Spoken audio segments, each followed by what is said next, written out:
اعوذ باللہ من الشیطان الرجیم، بسم اللہ الرحمن الرحیم۔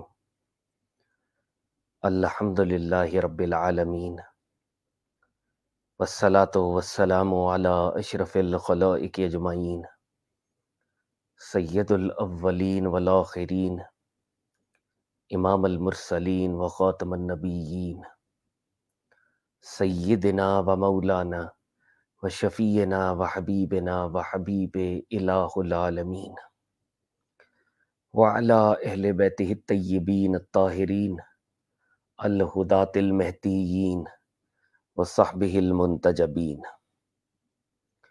الصلاۃ والسلام علیک یا سیدی یا رسول اللہ، وعلی آلک وصحبک یا سیدی یا حبیب اللہ۔ الصلاۃ والسلام علیک یا سیدی یا رسول اللہ، وعلی آلک وصحبک یا سیدی یا حبیب اللہ۔ السلام علیکم یا سیدۃ النساء العالمین یا فاطمۃ الزہرا۔ السلام علیکم یا امیر المومنین یا علی مولا۔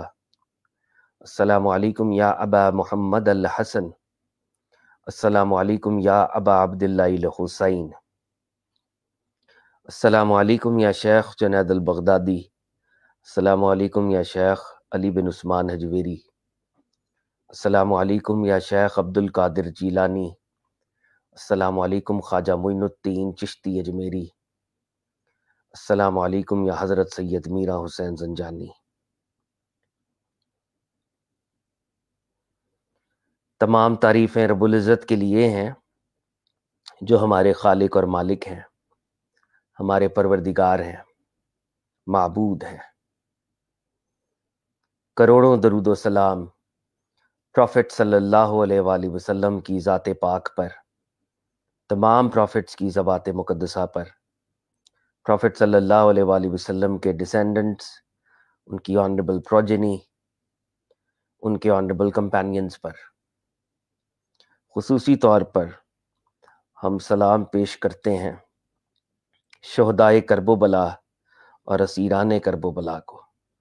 شہدائے کربلا میں خاص طور پر امام علی مقام امام حسین، جناب علی اکبر، جناب علی اصغر، جناب قاسم بن حسن، جناب غازی عباس، اور اسیران کرب و بلا میں خاص طور پر بی بی سیدہ زینب سلام اللہ علیہا، بی بی ام کلثوم سلام اللہ علیہا، دیگر خواتین، دیگر اسیران، سب کی بارگاہوں میں، بی بی سکینہ سلام اللہ تعالی علیہا، ان تمام ہستیوں کی بارگاہوں میں بھی سلام پیش کرتے ہیں۔ اللہ رب العزت کا بڑا شکر ہے، بڑا کرم ہے کہ ہم ذکر کی اس محفل میں حاضر ہیں، اور جب میں آپ سے مخاطب ہوں تو اس وقت شب عاشور کا آغاز ہو چکا ہے۔ محرم کی 10ویں رات میں ہم داخل ہو رہے ہیں، اور پچھلے کئی دنوں سے ہم امام علی مقام کی جو سٹرگل ہے اس حوالے سے گفتگو کرنے اور سننے کا شرف حاصل کرتے رہے ہیں۔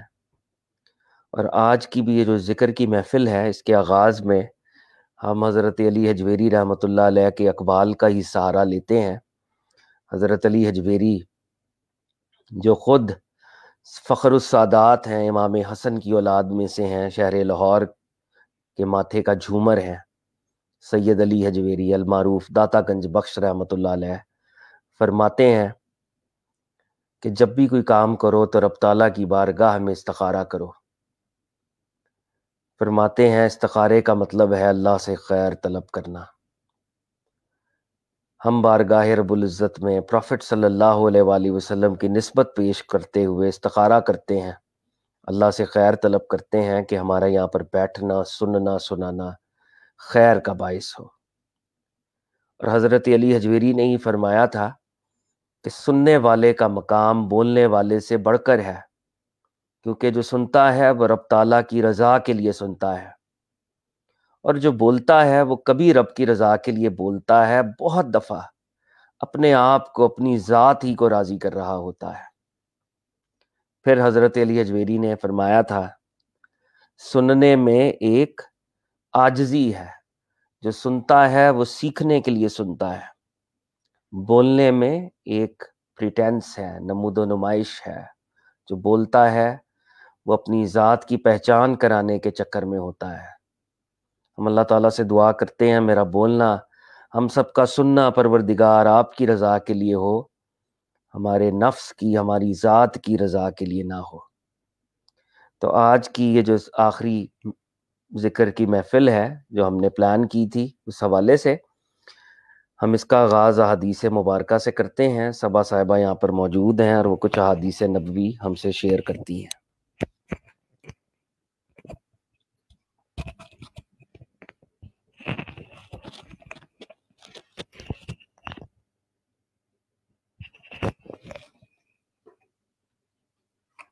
اعوذ باللہ من الشیطان الرجیم، بسم اللہ الرحمن الرحیم۔ اشہد ان لا الہ الا اللہ وحدہ لا شریک لہ واشہد ان محمدا عبدہ ورسولہ۔ الصلاۃ والسلام علیک یا سیدی یا رسول اللہ، السلام علیکم یا انبیاء اللہ، السلام علیکم حضرت فاطمہ، امام علی، امام Hassan, Imam Hussein, and all the Imams of the Ahle Bayt leading up to Imam Mehdi. Assalamu alaikum Hazrat Ali bin Usman Hajweri, Tata Sahab. Assalamu alaikum Hazrat Abdul Qadir Jilani. امام مہدی کے بارے میں کچھ حدیثیں ہیں۔ ام المومنین حضرت ام سلمہ رضی اللہ عنہا فرماتی ہیں، میں نے رسول اللہ صلی اللہ علیہ وآلہ وسلم کو فرماتے ہوئے سنا کہ مہدی میری نسل اور فاطمہ کی اولاد سے ہوگا۔ مہدی میری نسل اور فاطمہ کی اولاد سے ہوگا۔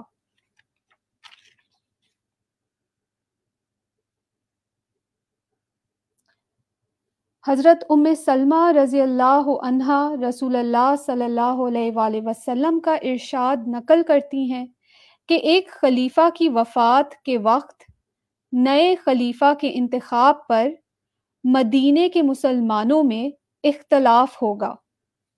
تو ایک رولر ہوگا جس کی ڈیتھ ہوگی، جس کی وفات ہوگی، اور اس کے بعد نئے خلیفے کے انتخاب پر مدینہ کے مسلمانوں میں ایک اختلاف ہوگا کہ اگلا کون لیڈر بنے۔ ایک خلیفہ کی وفات کے وقت نئے خلیفہ کے انتخاب پر مدینہ کے مسلمانوں میں اختلاف ہوگا۔ ایک شخص یعنی مہدی اس خیال سے کہ کہیں لوگ مجھے نہ خلیفہ بنا دیں، مدینے سے مکہ چلے جائیں گے۔ تو امام مہدی مدینے کو چھوڑ کے مکہ چلے جائیں گے کیونکہ کیوس ہوگا وہاں پہ۔ مکہ کے کچھ لوگ جو انہیں بحیثیت مہدی پہچان لیں گے ان کے پاس آئیں گے اور انہیں مکان سے باہر نکال کر حجر اسود اور مقام ابراہیم کے درمیان ان سے بیعت خلافت کر لیں گے۔ تو امام مہدی کو لوگ ریکگنائز کریں گے اور ان سے بیعت لیں گے حجر اسود اور مقام ابراہیم کے درمیان کی جگہ پہ، اور یہ مسجد حرام کا ہی حصہ ہے۔ تو کہہ رہے ہیں کہ مکہ کے کچھ لوگ جو انہیں بحیثیت مہدی پہچان لیں گے ان کے پاس آئیں گے اور انہیں مکان سے باہر نکال کر حجر اسود اور مقام ابراہیم کے درمیان ان سے بیعت خلافت کر لیں گے۔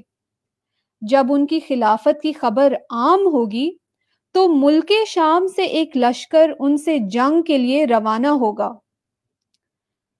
تو ملک شام یہاں پہ سیریا کو کہا گیا ہے، اور پرانے وقت میں ملک شام یہ لوگ کہتے ہیں کہ گریٹر سیریا کو کہتے تھے، جس میں modern day Palestine, Lebanon, Damascus, Syria, کچھ لوگ کہتے ہیں شاید جارڈن بھی شامل ہے۔ تو یہ ایک ریجن کا نام ہے۔ تو پروفیٹ صلی اللہ علیہ وسلم بتا رہے ہیں کہ جب لوگ امام مہدی کو مکہ میں خلیفہ مقرر کریں گے اور یہ بات عام ہو جائے گی کہ وہ لیڈر ہیں مسلمانوں کے، تو پھر ملک شام سے ایک لشکر نکلے گا ان سے جنگ کے لیے، ان سے جنگ کرنے کے لیے، یعنی اس ریجن سے، اس سیریا کے ریجن سے یا گریٹر سیریا کے ریجن سے ایک لشکر نکلے گا امام مہدی سے جنگ کے لیے۔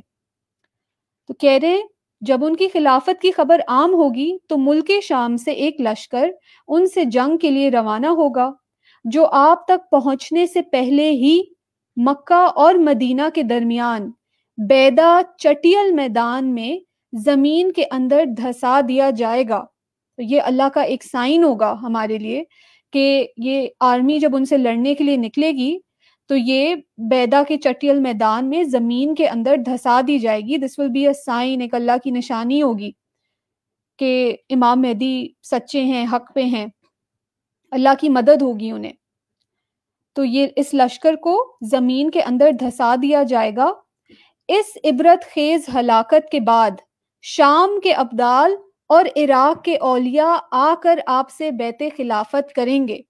تو اس سائن کو وٹنس کرنے کے بعد کہ اس لشکر کو جو امام مہدی سے جنگ کرنے کے لیے نکلا تھا شام کی جانب سے، تو اس کو اللہ نے جب غرق کیا، اس سائن کو دیکھ کے پھر شام کے ابدال یعنی سیریا، ڈماسکس، گریٹر سیریا کے ریجن، اس طرف سے ندرن ریجن سے جو بھی ابدال ہوں گے، جو نیک ہوں گے لوگ، جو اللہ کے چوزن ونز ہوں گے، جو مسلمان ہوں گے، شام کے ابدال اور عراق کے اولیاء، یہ لوگ ریکگنائز کریں گے اور یہ لوگ پھر آئیں گے اور امام مہدی سے بیعت خلافت کریں گے۔ بعد ازاں ایک قریشی النسل شخص یعنی سفیانی، یہ سفیانی کچھ اسکالرز کہتے ہیں کہ یہ ابو سفیان کی نسل سے ہوگا، ایک آدمی ہوگا جو کہ ایک کرپٹ اس دور کا انسان ہوگا جو کرپشن پھیلاتا ہے اور یہ بھی پاور کے لیے امام مہدی سے جنگ کرے گا۔ تو کہہ رہے ہیں کہ بعد ازاں ایک قریشی النسل شخص یعنی سفیانی جس کی ننہال قبیلہ کلب میں سے ہوگی، خلیفہ مہدی اور ان کے ایوان اور ان کے انصار سے جنگ کے لیے ایک لشکر بھیجے گا۔ تو یہ قریشی ہوگا اور کہتے ہیں کہ ابو سفیان کی نسل سے ہوگا، اور جب یہ دیکھے گا کہ امام مہدی سے بیعت کر رہے ہیں مسلمان اور ان کو ایک سینٹرالٹی اور ایک خلیفہ کا وہ رول ادا کر رہے ہیں مسلمانوں کے لیے، تو یہ اب امام مہدی سے جنگ کریں گے، یہ کیریکٹر جس کو سفیانی کہا گیا ہے۔ اور یہ کہہ رہے ہیں کہ قبیلہ کلب میں سے ہوگا۔ اب کلب یا تو کچھ اسکالرز کہتے ہیں قبیلے کا بھی نام ہے اور کلب کتے کو بھی کہتے ہیں، تو یہ وی آر ناٹ ایگزیکٹلی شور، اس پہ آپ سب لوگ بھی ریسرچ کریے گا کہ واٹ ایگزیکٹلی اس کی ڈیپتھ کیا ہے، لیکن اس حدیث میں یہی آ رہا ہے کہ جس کی سفیانی کی ننہال قبیلہ کلب میں سے ہوگی، خلیفہ مہدی اور ان کے ایوان اور انصار سے جنگ کے لیے سفیانی ایک لشکر بھیجے گا۔ تو اب وہ آرڈر کرے گا کہ امام مہدی سے جنگ کی جائے۔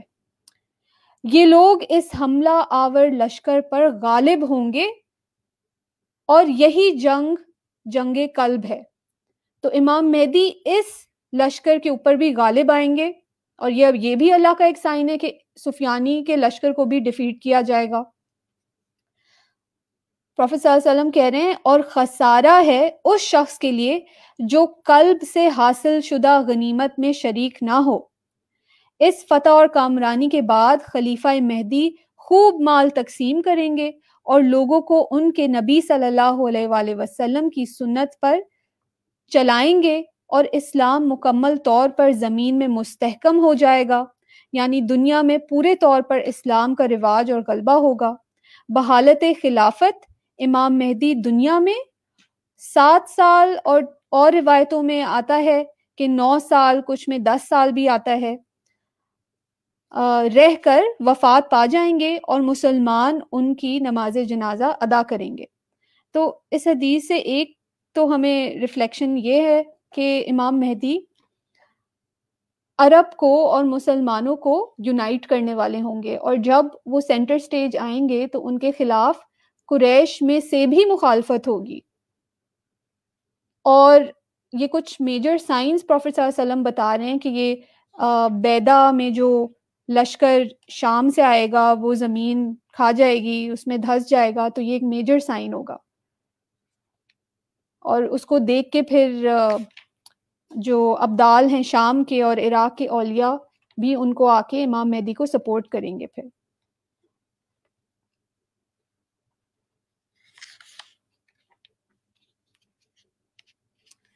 پھر اسی کی ایک تھوڑی سی ڈیٹیل ہے ایک حدیث میں. حضرت ام سلمہ رضی اللہ عنہا روایت کرتی ہیں کہ رسول اللہ صلی اللہ علیہ وآلہ وسلم نے فرمایا میری امت کے ایک شخص مہدی سے رکن حجر اسود اور مقام ابراہیم کے درمیان اہل بدر کی تعداد کے مثل افراد بیت خلافت کریں گے. اس کا کیا مطلب ہے؟ اہل بدر کے تعداد کی مثل، اہل بدر کی تعداد کے مثل یعنی کہ بدر میں کہتے ہیں کہ روایتوں میں آتا ہے کہ 313 کے قریب لوگ موجود تھے، یعنی ایک ہینڈ فل، بہت زیادہ یہ لوگ نہیں تھے، ایک ہینڈ فل آف سولجرز تھے بدر کی جنگ میں. تو پروفیٹ صلی اللہ علیہ وسلم بتا رہے ہیں کہ جب امام مہدی سے بیعت کریں گے لوگ حجر اسود اور مقام ابراہیم کے درمیان میں، تو وہ بالکل بدر کی طرح کے لوگ جمع ہوں گے، یعنی کم ہوں گے. اور یہاں پہ تعداد 313 لکھی ہوئی ہے ایز ایکسپلینیشن کہ جس طرح بدر میں کم تعداد تھی اسی طرح کم تعداد میں لوگ ہوں گے ان سے بیعت کرنے والے. تو کہہ رہے ہیں کہ امام مہدی سے رکن حجر اسود اور مقام ابراہیم کے درمیان اہل بدر کی تعداد کے مثل یعنی 313 افراد بیعت خلافت کریں گے. بعد ازاں اس امام کے پاس عراق کے اولیاء اور شام کے ابدال بیعت کے لیے آئیں گے. تو جب امام مہدی اس طرح سے ظاہر ہوں گے، لوگ ان سے بیعت کریں گے، تو مزید عراق کے اولیاء، شام کے ابدال یہ دیکھ کر آگے آئیں گے اور ان سے بیعت کریں گے، ان کی سپورٹ بڑھے گی. حضرت جابر رضی اللہ عنہ روایت کرتے ہیں کہ رسول اللہ صلی اللہ علیہ وآلہ وسلم نے فرمایا دین کے کمزور ہو جانے کی حالت میں دجال نکلے گا. اور دجال سے متعلق تفصیلات بیان کرنے کے بعد فرمایا بعد ازاں عیسیٰ ابن مریم علیہ السلام آسمان سے اتریں گے. اور کچھ لوگ کہتے ہیں کہ دمشق میں، ڈماسکس میں ایک ماسک ہے، ایک مسجد ہے، وہاں پہ اتریں گے. اور کچھ روایتوں میں یہ بھی آتا ہے کہ بیت المقدس میں اتریں گے. بہرحال یہ ریجن وہی شام کا ریجن ہے، گریٹر سیریا جس کو ہم اگر کہیں تو اس ریجن میں اتریں گے. پاپولر اوپینین یہی ہے کہ دمشق میں، ڈماسکس میں اتریں گے. بہرحال روایتوں میں دونوں کا آتا ہے. تو کہہ رہے ہیں کہ دین کے کمزور ہو جانے کی حالت میں دجال نکلے گا. اور دجال سے متعلق تفصیلات پروفیٹ صلی اللہ علیہ وسلم نے بیان کی اور اس کے بعد فرمایا عیسیٰ ابن مریم علیہ السلام آسمان سے اتریں گے اور بوقت سحر یعنی صبح صادق سے پہلے آواز دیں گے کہ اے مسلمانوں، تمہیں اس جھوٹے خبیث دجال سے مقابلہ کرنے میں کیا چیز مانے ہے؟ تو لوگ کہیں گے کہ یہ کوئی جناتی مخلوق ہے. پھر آگے بڑھ کر دیکھیں گے تو انہیں عیسیٰ علیہ السلام نظر آئیں گے. پھر نماز فجر کے لیے اقامت ہوگی تو ان کا امیر کہے گا اے روح اللہ، اے عیسیٰ علیہ السلام، امامت کے واسطے آگے تشریف لائیے. تو حضرت عیسیٰ علیہ السلام فرمائیں گے تمہارا امام ہی تمہیں نماز پڑھائے. اور اس وقت کے امام سیدنا امام مہدی ہوں گے.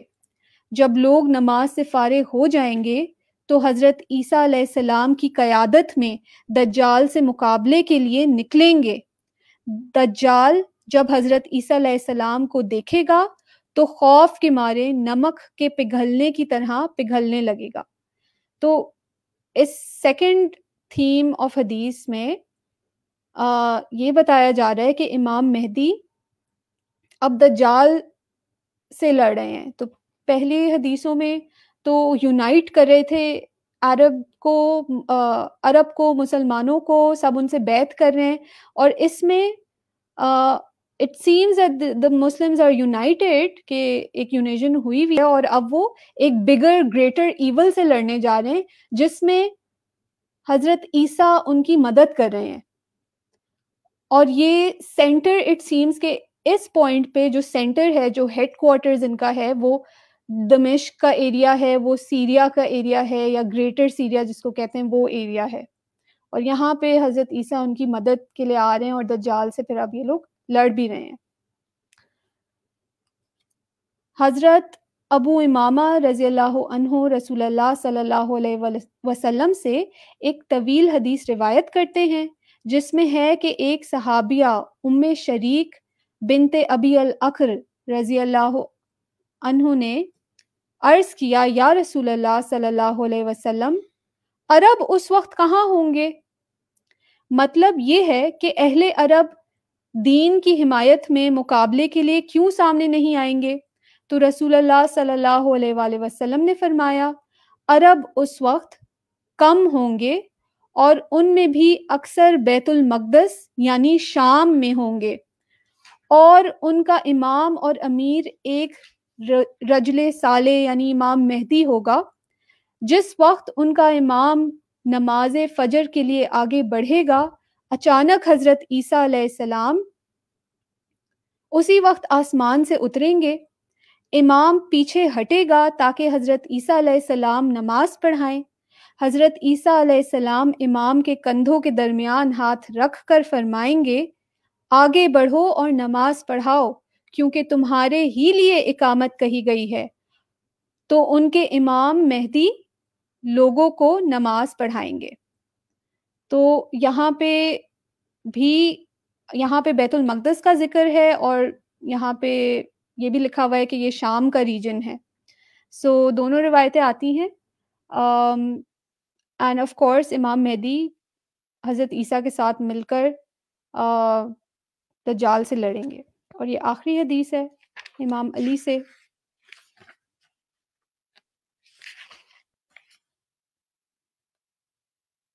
حضرت علی المرتضی رضی اللہ عنہ سے روایت ہے کہ آپ نے فرمایا، جب آسمان سے آواز دینے والا آواز دے گا کہ حق آل محمد میں ہے، آسمان سے آواز دینے والا آواز دے گا کہ حق آل محمد میں ہے، تو اس وقت لوگوں کی زبانوں پر امام مہدی کا ظہور ہوگا اور لوگوں کو ان کی محبت اس طرح پلا دی جائے گی کہ وہ ان کے سوا کسی اور کا تذکرہ نہیں کریں گے۔ سو پیپل ول ریکگنائز، لوگ امام مہدی کو ریکگنائز بھی کریں گے، ان سے پیار بھی کریں گے، ان کو فالو بھی کریں گے۔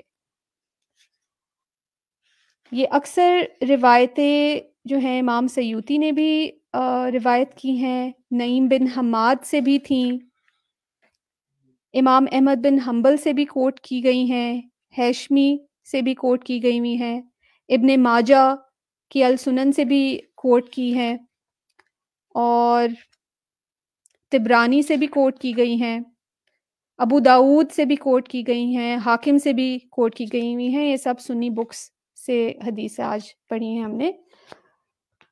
اللہ تعالی ہمیں عمل کی توفیق دیں۔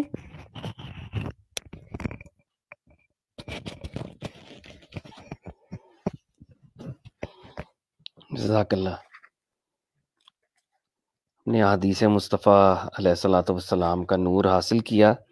خواتین و حضرات، جیسے کہ آپ جانتے ہیں پچھلے کئی دنوں سے ہم اس موضوع کے تحت گفتگو کر رہے ہیں، from Karbala to Imam Mahdi, uniting under the banner of Imam حسین۔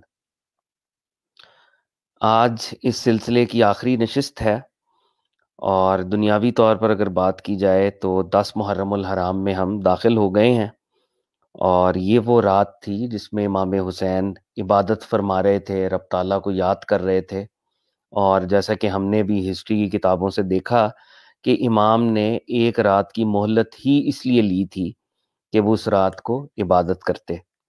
تو امام نے عبادت کی، اور 10 محرم الحرام کو پھر آپ کی شہادت ہوتی ہے۔ شہادت کا واقعہ جیسے کہ ہم نے پڑھا اور سنا، اور پوسٹ کربلا کے ایونٹس کو بھی ہم نے دیکھا اور سنا۔ آج ہم گفتگو کرنا چاہ رہے ہیں کہ وہ امام جو امام حسین کے بعد تشریف لائے ہیں، وہ ہستیاں جو امام حسین کے بعد تشریف لائی ہیں، ان کا ایک مختصر سا تعارف آپ تک پیش کیا جائے، اور اس کے بعد انشاءاللہ جس کو جتنی روشنی ملے گی، جتنا وقت ہوگا، وہ خود ریسرچ کرے اور اس سفر پر جو ہے وہ نکلے۔ لیکن اس سے پہلے امام کی قربانی سے ہمیں کچھ اسباق ملتے ہیں، اور آغاز میں میرا دل کر رہا ہے کہ ان اسباق کی طرف ذرا سی ہمیں روشنی ڈالنی چاہیے، کیونکہ امام کی زندگی کو، امام کی سٹرگل کو پڑھ کر، چند آنسو بہا کر ہم حق تو ادا نہیں کر سکتے، کیونکہ امام ایک نظام کے لیے جدوجہد کر رہے ہیں۔ تو ہمیں امام کی وہ جو سٹرگل کی سپرٹ ہے اس کو بھی کریکٹلی انڈرسٹینڈ کرنا ہوگا۔ تو بات کا آغاز یوں کرتے ہیں کہ جس مذہب پر ہم چل رہے ہیں، اسلام، اس کی ایک پریکٹیکل مینیفیسٹیشن بھی ہے، ایک پریکٹیکل سائیڈ بھی ہے اس کی، اور رب العزت کی یہ منشا ہے، رب العزت کی یہ مرضی ہے کہ رب تعالیٰ کا دین اس دنیا پر نافذ بھی ہو۔ یہ صرف عبادات کا مجموعہ نہیں ہے کہ ہم ایک جگہ پر مصلی بچھائیں اور نماز پڑھتے رہیں اکیلے، یا اکیلے بیٹھ کر روزہ رکھتے رہیں۔ رب العزت ہم سے یہ تقاضا کرتے ہیں، رب العزت کا ہم سے یہ تقاضا ہے کہ جو ویلیوز ہم پرسنلی اپنے اندر لے کے آتے ہیں وہ کمیونلی بھی ان کی مینیفیسٹیشن ہو، کمیونٹی کے اوپر بھی، اسٹیٹ کے لیول پر بھی، ریاست کے لیول پر بھی ان کی مینیفیسٹیشن ہو۔ تو بعض لوگ اس چیز کو انڈرسٹینڈ نہیں کرتے، لیکن یہ چیز بڑی اہم ہے کہ سرکار دو عالم صلی اللہ علیہ وآلہ وسلم کا جو دین ہے، دین اسلام، وہ جہاں پر پرسنل تزکیہ کرتا ہے، انڈیویجول تزکیہ، انڈیویجول لیول کے اوپر ہماری کلینزنگ، وہیں پر وہ ایک ایسا نظام بھی قائم کرنا چاہتا ہے جس میں کمزوروں کے حقوق کا تحفظ ہو، جس میں ایکسپلائٹیشن نہ ہو، جس میں ایک fair equitable distribution of resources and wealth ہو، جس میں طاقتور طبقے محروم طبقوں کو ایکسپلائٹ نہ کریں، استحصال نہ کریں، social justice, equality, political level پر، اکنامک لیول پر، جوڈیشل لیول پر، لیگل لیول پر۔ تو اسلام کی ایک پرسنل اور پرائیویٹ سائیڈ بھی ہے جو ہر انسان اپنے اوپر اپلائی کرتا ہے، اس کی ایک پبلک سائیڈ بھی ہے، اور جس کو امپلیمنٹ کرنے کے لیے سرکار دو عالم صلی اللہ علیہ وآلہ وسلم تشریف لائے، اور آقا نے اور آقا کے خلفائے راشدین نے کوشش کی۔ تو امام عالی مقام امام حسین علیہ الصلوۃ والسلام could have easily stayed in مدینہ، وہ اپنی عبادت کر سکتے تھے، اللہ کو یاد کر سکتے تھے، اپنی میڈیٹیشنز کر سکتے تھے، مراقبے کر سکتے تھے، مگر انہوں نے یہ نہیں کیا۔ وہ ظالم حکمران کے سامنے کھڑے ہو گئے، انہوں نے جد و جہد کی، اور یہ سب سے اہم میسج ہے امام کی سٹرگل کا، جس کو ہمیں انڈرسٹینڈ کرنا ہے۔ اور اس کو انڈرسٹینڈ کرنے کے لیے میں آج علامہ محمد اقبال کے اشعار کا سہارا لینا چاہوں گا۔ علامہ کی 2-3 نظمیں ہیں بڑی انٹرسٹنگ۔ علامہ کی ایک نظم ہے جو ارمغان حجاز، جو علامہ کی آخری کتاب ہے، اس کے اندر علامہ کی یہ نظم ہے، طویل نظم ہے، بہت طویل بھی نہیں ہے مگر نسبتاً طویل نظم ہے۔ اس نظم کا عنوان ہے ابلیس کی مجلس شورا، سیٹن کی کیبنٹ جو اس کو مشورے دے رہی ہے۔ تو سیٹن اپنے منسٹرز کے ساتھ، اپنے ایڈوائزرز کے ساتھ دنیا کا ایک سٹرکچر اور دنیا کے حوالے سے گفتگو کر رہا ہے کہ اب وہ ہماری نیکسٹ مووز کیا ہونی چاہیے۔ تو سیٹن کے ایڈوائزرز اس کو بتا رہے ہیں کہ ہم کیپٹلزم لے آئے ہیں، سرمایہ دارانہ نظام، ہم ڈیموکریسی لے آئے ہیں، پہلے ملوکیت تھی، بادشاہت تھی، اب ہم نے ڈیموکریسی کو ہم لے کے آئے ہیں، اور ڈیموکریسی کے اندر بھی اصل میں تو وہی ڈکٹیٹرشپ ہی ہے، اب یہ بس نام ہی بدلا ہے ہم نے۔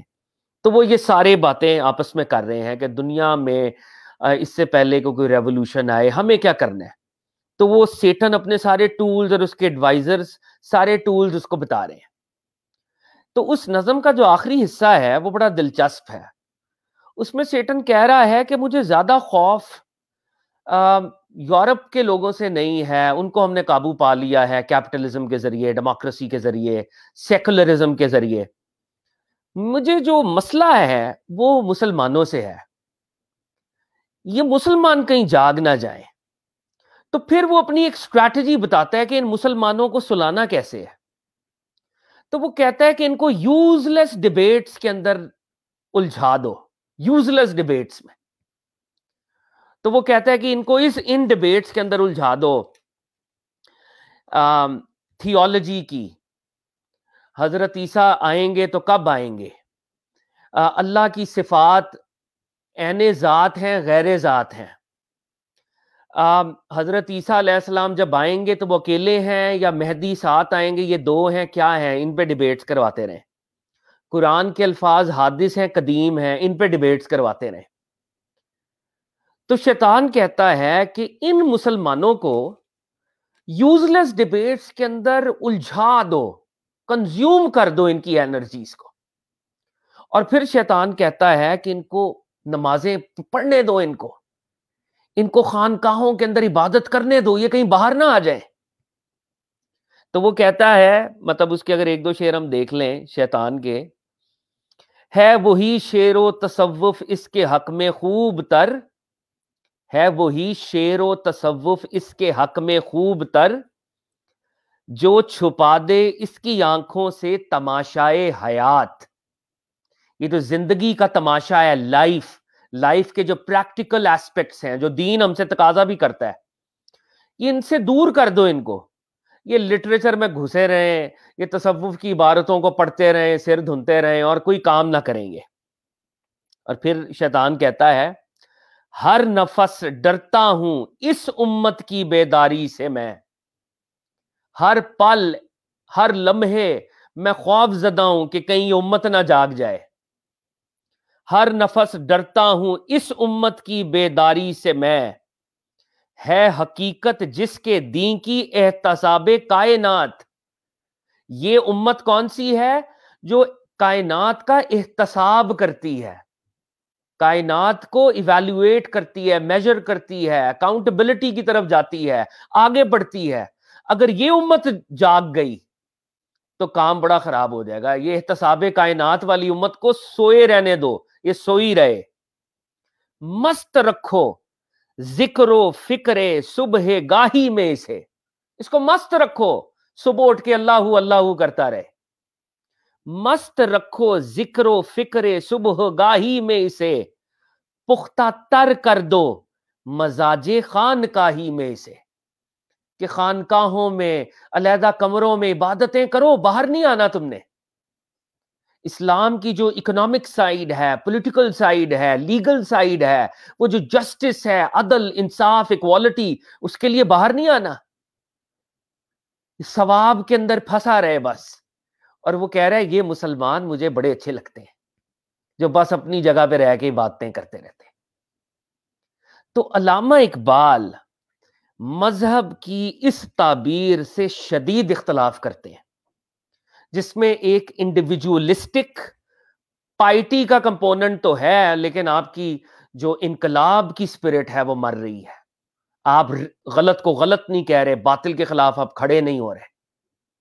ایسی spirituality which is individualistic in nature, حضرت علی حجویری نے بھی اس کو ریجیکٹ کیا ہے، اور ماڈرن ڈے میں علامہ اقبال نے بھی اس کو ریجیکٹ کیا ہے۔ تو علامہ صاحب ایک جگہ پر کہتے ہیں، نکل کر خانقاہوں سے ادا کر رسم شبیری، شبیر حضرت امام حسین کا نام ہے، ایک اور ان کا جو ٹائٹل ہے، نام ہے شبر امام حسن، شبیر امام حسین۔ خانقاہوں میں ذکر ہو رہے ہیں، ذکر کے حلقے چل رہے ہیں، پریکٹیکلی کیا فائدہ ہو رہا ہے؟ غریب غریب ہے، ظالم ظالم ہے، مظلوم کو تو کوئی فائدہ نہیں ہو رہا۔ مریضوں کی تیمارداری کون کرے گا؟ غریبوں کا سہارا کون بنے گا؟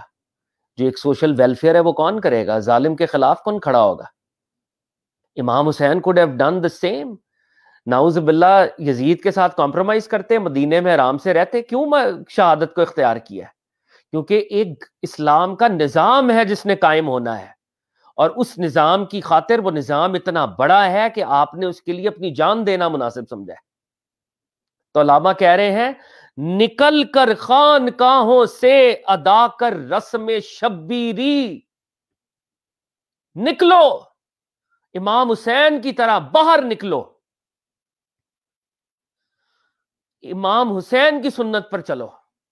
اگر وقت کا یزید مودی ہے تو اس کے خلاف اس کو ڈپلومیٹکلی، ملیٹریلی، جو تمہارے پاس طاقت ہے انگیج کرو، مظلوموں کا ساتھ دو۔ پیلسٹائن میں اگر ظلم ہو رہے ہیں، مظلوموں کے ساتھ کھڑے ہو، ظالموں کو ظالم کہو، اپنے ڈپلومیٹک کانٹیکٹ اسٹیبلش نہ کرو گے دنیا میں ڈالرز آئیں گے تو آج میں اسرائیل کو ریکگنائز کر لیتا ہوں. کیا امام حسین ہوتے تو یہ عرب ورلڈ آج اسرائیل کو ریکگنائز کرتی؟ نو کمپرومائز ود دا ظالم. اور ہم سارے ڈپلومیٹک ہیں. تو علامہ کہہ رہے ہیں نکل کر خانقاہوں سے ادا کر رسم شبیری کہ فقر خانقاہی، وہ فقر جو تمہیں انڈیویجولسٹکلی کہتا ہے دروازے بند کر کے رہو خانقاہوں میں، کہ فقر خانقاہی ہے فقط اندوہ دلگیری. یہ تو رونا دھونا ہے صرف. رونے دھونے سے تبدیلی تو نہیں آتی، تبدیلی تو کام کرنے سے آتی ہے.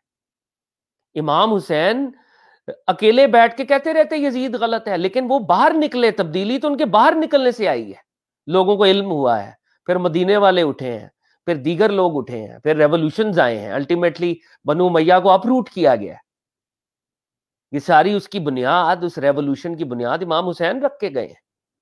اور آج تک بنو امیہ کی جو گورننس سٹرکچر ہے وہ گالی بن چکا ہے، یزید کا لفظ گالی بن چکا ہے. تو یہ بات بڑی اہم ہے. پھر علامہ نے ایک پوری نظم لکھی. ہمارے تصوف میں ایک بہت امپورٹنٹ کانسیپٹ ہے فقر، detachment from this world. Detachment from this world کا غلط مطلب سمجھا گیا ہے کہ ہم نے دنیا کو چھوڑ دینا ہے. فقر یعنی دنیا سے آپ دستبردار ہو جاتے ہیں کہ میں صرف اکیلے اللہ اللہ کر رہا ہوں. یہ اسلام کی اسپرٹ نہیں ہے. آپ نے دنیا کے اندر اس رب کا توحید کا نظام اس کو نافذ کرنا ہے. اور امام المہدی جب آئیں گے، اور آخر میں ہم جیسے آج شروع میں بھی دیکھا آخر میں بھی تھوڑا دیکھیں گے، تو پریکٹیکلی اس نظام کا نفاذ ہوگا پولیٹیکل لیول پر بھی. اور امام مہدی کا یہ رول ہے. تو امام حسین سے کیا ہمیں مطلب میسج ملتا ہے؟ پہلا میسج ریزسٹنس کا، اپنے کمفرٹ زون سے باہر آنے کا. اور یہ جو ہم انڈیویجولسٹک پائٹی اور ثواب کی کیلکولیشنز کرتے رہتے ہیں، ان سے باہر آنے کا، میدان عمل میں آنے کا. جو سائنٹسٹ ہے وہ سائنس میں کام کرے، جو اسکالر ہے وہ ٹیچنگ اچھی کرے، وہ اسکالرلی ریسرچ کرے، باہر آئے، سوتا نہ رہے، کمفرٹ زون میں نہ رہے. تو علامہ نے ایک نظم لکھی، اس نظم کا نام ہے فقر. اور فقر جو ہے ہمارے صوفیاء کے ہاں اس کو مس انٹرپریٹ کیا گیا. کچھ لوگوں نے نہیں کیا مس انٹرپریٹ، لیکن کچھ لوگوں نے اس کو مس انٹرپریٹ کیا. تو انہوں نے کہا کہ دنیا چھوڑ کر اکیلے بیٹھتے ہیں اور یہی بس فقر ہے. دنیا چھوڑ دو، اب اگر یہ ڈکٹیٹرز ہیں کوئی بات نہیں، ہم اپنی عبادت کرتے رہتے ہیں. وہ اپنا غصب کرتے رہیں، 2 نمبری کرتے رہیں، ہم اپنی عبادت کرتے رہتے ہیں. تو اس طرح ایک غلط چیز جو ہے وہ جنریشن ٹو جنریشن وہ پرپیچویٹ کرتی رہتی ہے، کیونکہ اس کو روکا نہیں جاتا، اس کی اپوزیشن نہیں ہوتی. تو یہ فقر تو ڈینجرس ہے. آپ کی عبادت سے کمیونٹی کو نقصان ہو رہا ہے. آپ عبادت بھی کریں، کمیونٹی میں حق بات کے لیے کھڑے بھی ہوں، ریزسٹنس بھی کریں. تو علامہ نے فقر، یہ 3 اشعار کی نظم ہے فقر. تو علامہ کہتے ہیں ایک فقر سے کھاتا ہے صیاد کو نخچیری. صیاد کہتے ہیں شکاری کو، نخچیری چیرنا پھاڑنا. شکاری کا کیا کام ہے کہ وہ شکار کرے جا کے، اینیمل کو پکڑے جا کے، اس کا یہ کام ہے. تو ایک فقر یہ ہے کہ جو آپ کا پروفیشن ہے آپ کو پروفیشنل ایکسلنس ملے اس کے اندر. اگر آپ فقر میں دنیا کو چھوڑے بیٹھے ہیں تو یہ فقر غلط ہے. فقر میں یہ ہے کہ جس چیز میں آپ آگے بڑھ رہے ہیں اس میں پروفیشنل ایکسلنس حاصل کریں اللہ کے لیے، کہ آپ اس کے نظام کو قائم کرنے کے لیے ایفرٹ کریں گے پھر اپنی سکل سیٹ کے ساتھ. ایک فقر سکھاتا ہے صیاد کو نخچیری، ایک فقر سے کھلتے ہیں اسرار جہانگیری. اور ایک فقر سے دنیا کی مسٹریز کھل جاتی ہیں آپ کے سامنے. آپ جب اپنی سکلز کو بہتر کرتے ہیں اللہ کے لیے تو پھر اس دنیا کی مسٹریز اللہ آپ کے لیے کھول دیتے ہیں. اور پھر کہتے ہیں جی ایک فقر سے قوموں میں مسکینی و دلگیری. اور ایک فقر ایسا ہے جو قوموں کو مسکین کر رہا ہے، اپریسڈ، مزید اپریشن کی طرف جا رہا ہے، اس کے وہ اور مٹتا جا رہا ہے، اس کی اس کی فنا ہوتی جا رہی ہے، فارغ ہوتا جا رہا ہے وہ. ایک فقر سے قوموں میں مسکینی و دل گیری، ایک فقر سے مٹی میں خاصیت اکسیری. اور یہ فائنل شعر جس کے لیے میں نظم پڑھ رہا ہوں، اور یہ نظم اس لیے پڑھی گئی ہے کہ ایک فقر ایسا ہے جو آپ کو آپ کے کام کرنے پر ابھارتا ہے، اور ایک فقر ایسا ہے جو آپ کو بالکل فارغ کر دیتا ہے اور آپ کی سکل سیٹ بھی ختم کر دیتا ہے. آپ بالکل دنیا سے دستبردار ہو جاتے ہیں اور آپ دنیا کے کام کرنے کے بھی قابل نہیں رہتے، آپ کی قابلیت ختم ہو جاتی ہے. تو علامہ اس فقر کو ریجیکٹ کر رہے ہیں، اس فقر کو. تو علامہ کون سا فقر ہے جو مسلمانوں کو اختیار کرنا چاہیے؟ کہتے ہیں ایک فقر ہے شبیری، ایک فقیری امام حسین کی ہے. اپنی ذات کے لیے، حکومت کے لیے نہیں نکلے، اللہ کا نظام قائم کرنے کے لیے مدینے کو چھوڑ رہے ہیں، مکے کو چھوڑ رہے ہیں. ذاتی طور پہ فقیر ہی ہیں، اللہ کے علاوہ کوئی آبجیکٹو نہیں ہے، مگر نکل آئے ہیں. ایک فقر ہے شبیری، اس فقر میں ہے میری لیڈرشپ. یہ وہ فقر ہے جس سے لیڈرشپ ملتی ہے آپ کو. اور جو امام حسین کا فالوور ہے وہ پھر میر بنتا ہے، میر کاروان، وہ لیڈر بنتا ہے، پھر وہ آگے آتا ہے، سامنے آتا ہے. وہ ایک فقر ہے شبیری، اس فقر میں ہے میراث مسلمانی سرمایہ شبیری. ہمارا ہیریٹیج، ہماری میراث، مسلمانوں کی میراث کیا ہے؟ کیا ہے ہماری ہیریٹیج؟ ہماری ہیریٹیج ہے سرمایہ شبیری. حضرت شبیر، حضرت امام حسین کا کیپٹل ہمارا سرمایہ، ہمارا ایسٹ ہے، ہماری یہ لیگسی ہے، ہمارا یہ ہیریٹیج ہے. تو سب سے اہم بات یہ ہے کہ اس واقعے کو سنا اور اس کے ٹریجک پہلو کے اوپر ہم نے غور کیا، جو کہ بہت ٹریجک ہے. لیکن کیا ہمارے اندر یہ جذبہ ہے کہ اپنے اپنے دائرہ کار میں باطل کو باطل کہیں، حق کو حق کہیں، یا ہم پہلے ہی مرحلے میں کمپرومائز کرتے ہیں؟ امام حسین نے تھرو آؤٹ اللہ کی توحید کی بات کی ہے. ہم اللہ کی توحید کی کتنی بات کرتے ہیں؟ تھرو آؤٹ اللہ کی توحید کی بات کر رہے ہیں. امام نے at a different level, at a personal level کہہ لیں، نماز نہیں چھوڑی، میدان جنگ میں عصر تک نماز پڑھی ہے. ہم کتنی اہتمام سے نمازیں پڑھتے ہیں ہم سب. امام نے قرآن کی تلاوت کی ہے باقاعدہ، آخری رات یہ کہا ہے کہ مجھے ٹائم دیا جائے، میں تلاوت کلام پاک کرنا چاہتا ہوں. ہم اپنی زندگیوں میں، اپنے کمفرٹ زونز میں، اپنے ٹھنڈے کمروں میں کتنا کلام پاک پڑھتے ہیں، کتنا قرآن سے جڑتے ہیں. امام نے جنگ کے اندر اپنے پرومسز کو میٹ کیا ہے، جو پلیج انہوں نے دیے اس پر پورے رہے ہیں، حالانکہ سامنے ظالم تھے. ہم اپنے پلیجز اور پرومسز پر کتنا پورا اترتے ہیں؟ امام نے جنگ کے اندر جھوٹ نہیں بولا، ہم کتنا جھوٹ سے بچتے ہیں؟ یہ وہ ساری یہ تلخ حقائق ہیں کہ امام کے نام پر رو لینا آسان کام ہے، لیکن امام کی لائف کو اپنی زندگیوں میں نافذ کرنا مشکل کام ہے. اور اس مشکل کے لیے معاف کیجیے گا کوئی بندہ تیار نہیں ہے اس کو جھیلنے کے لیے. امام نے حضرت حر جیسے کو بھی موقع دیا کہ وہ واپس آ جائے، اس کے ریٹرن کا موقع ہے. کیا ہم ایک فرقے میں ہوتے ہوئے دوسرے فرقے کو یہ موقع دیتے ہیں، یہ اپرچونٹی دیتے ہیں؟ یہ کمپیشن ہے ہمارے اندر کہ اس کی بھی سیلویشن ہو سکتی ہے، یہ بھی سچا ہو سکتا ہے، اس کے پاس بھی ایک سلائس آف ٹروتھ ہو سکتا ہے اگر میرے پاس ہے تو. امام اپنے دشمنوں کو، جنہوں نے جو الٹیمیٹلی ان کے کلرز تھے، ان کو بھی نماز پڑھاتے رہے ہیں، ان کو لیڈ کرتے رہے ہیں کربلا کے اندر، ان کے پیچھے نماز پڑھی گئی ہے. کیا ہم اپنی مساجد کے دروازے، اپنے گھروں کے دروازے دوسرے فرقوں کے لیے کھولتے ہیں؟ ان کو حق پر ہی سمجھتے ہیں؟ اندر سے internally in our hearts of hearts ہم یہی سمجھتے ہیں کہ ہم حق پر ہیں اور یہ باطل ہے. امام یہ نہیں کر رہے. امام تو ان کو بھی، ان کے 30 بندوں کو بھی ایک اپرچونٹی دے رہے ہیں کہ تم آ جاؤ، اور وہ آ گئے. تو امام کی پوری لائف ہم نے پڑھ لی، ہم نے ایک ہسٹورک سروے کر لیا. ہم کہاں کھڑے ہوئے؟ ہم کہیں نہیں کھڑے ہوئے، ہم زیرو ہیں، ہم فارغ ہیں. اور یہاں سے کل اگر ہمارا امام علیہ السلام سے ملاقات ہو روز محشر تو امام ہم سے راضی نہیں ہوں گے. نہ ہم نے نماز روزے کے لیول پر امام کو فالو کیا، نہ ہی پریکٹیکل اسلام کے لیول پر فالو کیا، نہ ویلیوز کے لیول پر، نہ ایتھکس کے لیول پر، نہ اسلام کی امپلیمنٹیشن کے لیول پر. ہر لیول پر ہم انہیں ڈیزرٹ کر رہے ہیں.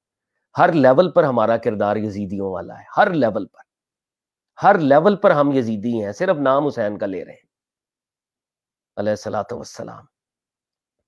تو 9th کی یہ جو 10th کی آج رات ہے، کم از کم ایک پرسنل اکاؤنٹیبلٹی ہم سے تقاضا کرتی ہے کہ ہم اپنے آپ کو اکاؤنٹیبل ٹھہرائیں. اور کیا ان اقدار کے ساتھ ہم امام حسین کو کیا منہ دکھائیں گے کل کو، اگر ہم ان کے محب کلیم کر رہے ہیں کہ we are his lovers. Anyway, کل جیسے گفتگو ہوئی تھی کہ یزید کے جو کالے کرتوت ہیں اس میں مدینے پر حملہ ہے جو کہ کیا گیا، اور ہر ہسٹری کی کتاب میں واقعہ حرہ کو آپ پڑھیں، دل خراش واقعہ ہے، اور صحابہ اور ان کی اولادوں کا قتل عام ہوا ہے، بڑے درجے پر قتل عام ہوا ہے. اس کے بعد کعبۃ اللہ کے اوپر فائرنگ کی گئی، اس دور کی جو منجنیقیں تھیں، آگ لگائی گئی خانہ کعبہ کے کپڑے کو، غلاف کعبہ جل گیا، کعبے کی ایک دیوار بھی کہتے ہیں گر گئی تھی، دوبارہ بنائی گئی ہے یہ حملہ جب ہوا. اس کے بعد حضرت عبداللہ ابن زبیر جو کہ وہاں پر چھپے ہوئے تھے اور وہاں سے اپنی ریزسٹنس کر رہے تھے، تو اگلا جو گورنر آیا ہے اس نے عبداللہ ابن زبیر کو بھی شہید کیا ہے. عبداللہ ابن زبیر جو ہیں حضرت زبیر کے بیٹے تھے، اور حضرت اسما جو ہیں حضرت ابو بکر صدیق رضی اللہ تعالیٰ عنہ کی بیٹی، ان کے بھی بیٹے ہیں یہ. تو ان کو بھی بنو امیہ نے شہید کیا ہے. اب سوال یہ پیدا ہوتا ہے کہ اب امام کی سٹوری کیا ہے، جو باقی لوگ ہیں، امام زین العابدین. تو آج ہم برکت کے لیے امام حسین کی نسل سے جو کہ آنریبل بلیسڈ پرسنالٹیز آئی ہیں، ان کا ایک کوئک سروے ہم کریں گے کہ یہ کون لوگ ہیں اور یہ کیا ہے، ان کی کیا کنٹریبیوشن ہے دین کے اندر. جیسے کہ ہمارے علم میں ہے کہ امام حسین کے ساری اولاد شہید ہو گئی تھی، ایک ہی میل سروائیور بچے تھے، اور وہ علی بن الحسین، جن کا ٹائٹل ہے زین العابدین. آپ کے دو ٹائٹلز ہیں، ایک ٹائٹل ہے زین العابدین اور ایک ٹائٹل ہے سید الساجدین. اس ٹائٹل کی بڑی انٹرسٹنگ وجہ ہے. ایک تو اس کی وجہ یہ ہے کہ آپ بہت زیادہ عبادت کرتے تھے. زین العابدین کا مطلب ہے عبادتوں کی زینت. آپ بہت زیادہ رب العزت کی عبادت فرمایا کرتے تھے اور بہت زیادہ سجدے کیا کرتے تھے، اس لیے آپ کا ٹائٹل بن گیا سید الساجدین، سجدہ کرنے والوں کا امام، ان کا لیڈر سید الساجدین. اور دوسرا ٹائٹل زین العابدین، عبادت کرنے والوں کی زینت. امام زین العابدین امام حسین کے بعد اب ڈیفیکلٹ پولیٹیکل ایک سچویشن ہے، واقعہ حرہ ہو رہا ہے، یہ سارے معاملے ہو رہے ہیں. امام زین العابدین نے اپنا ایک سیٹ اپ قائم کیا، اور اس سیٹ اپ میں امام کرتے یہ تھے کہ ینگ لڑکوں کو اپنے ٹیوٹلیج میں لیتے تھے، اپنی ٹیوٹرشپ میں.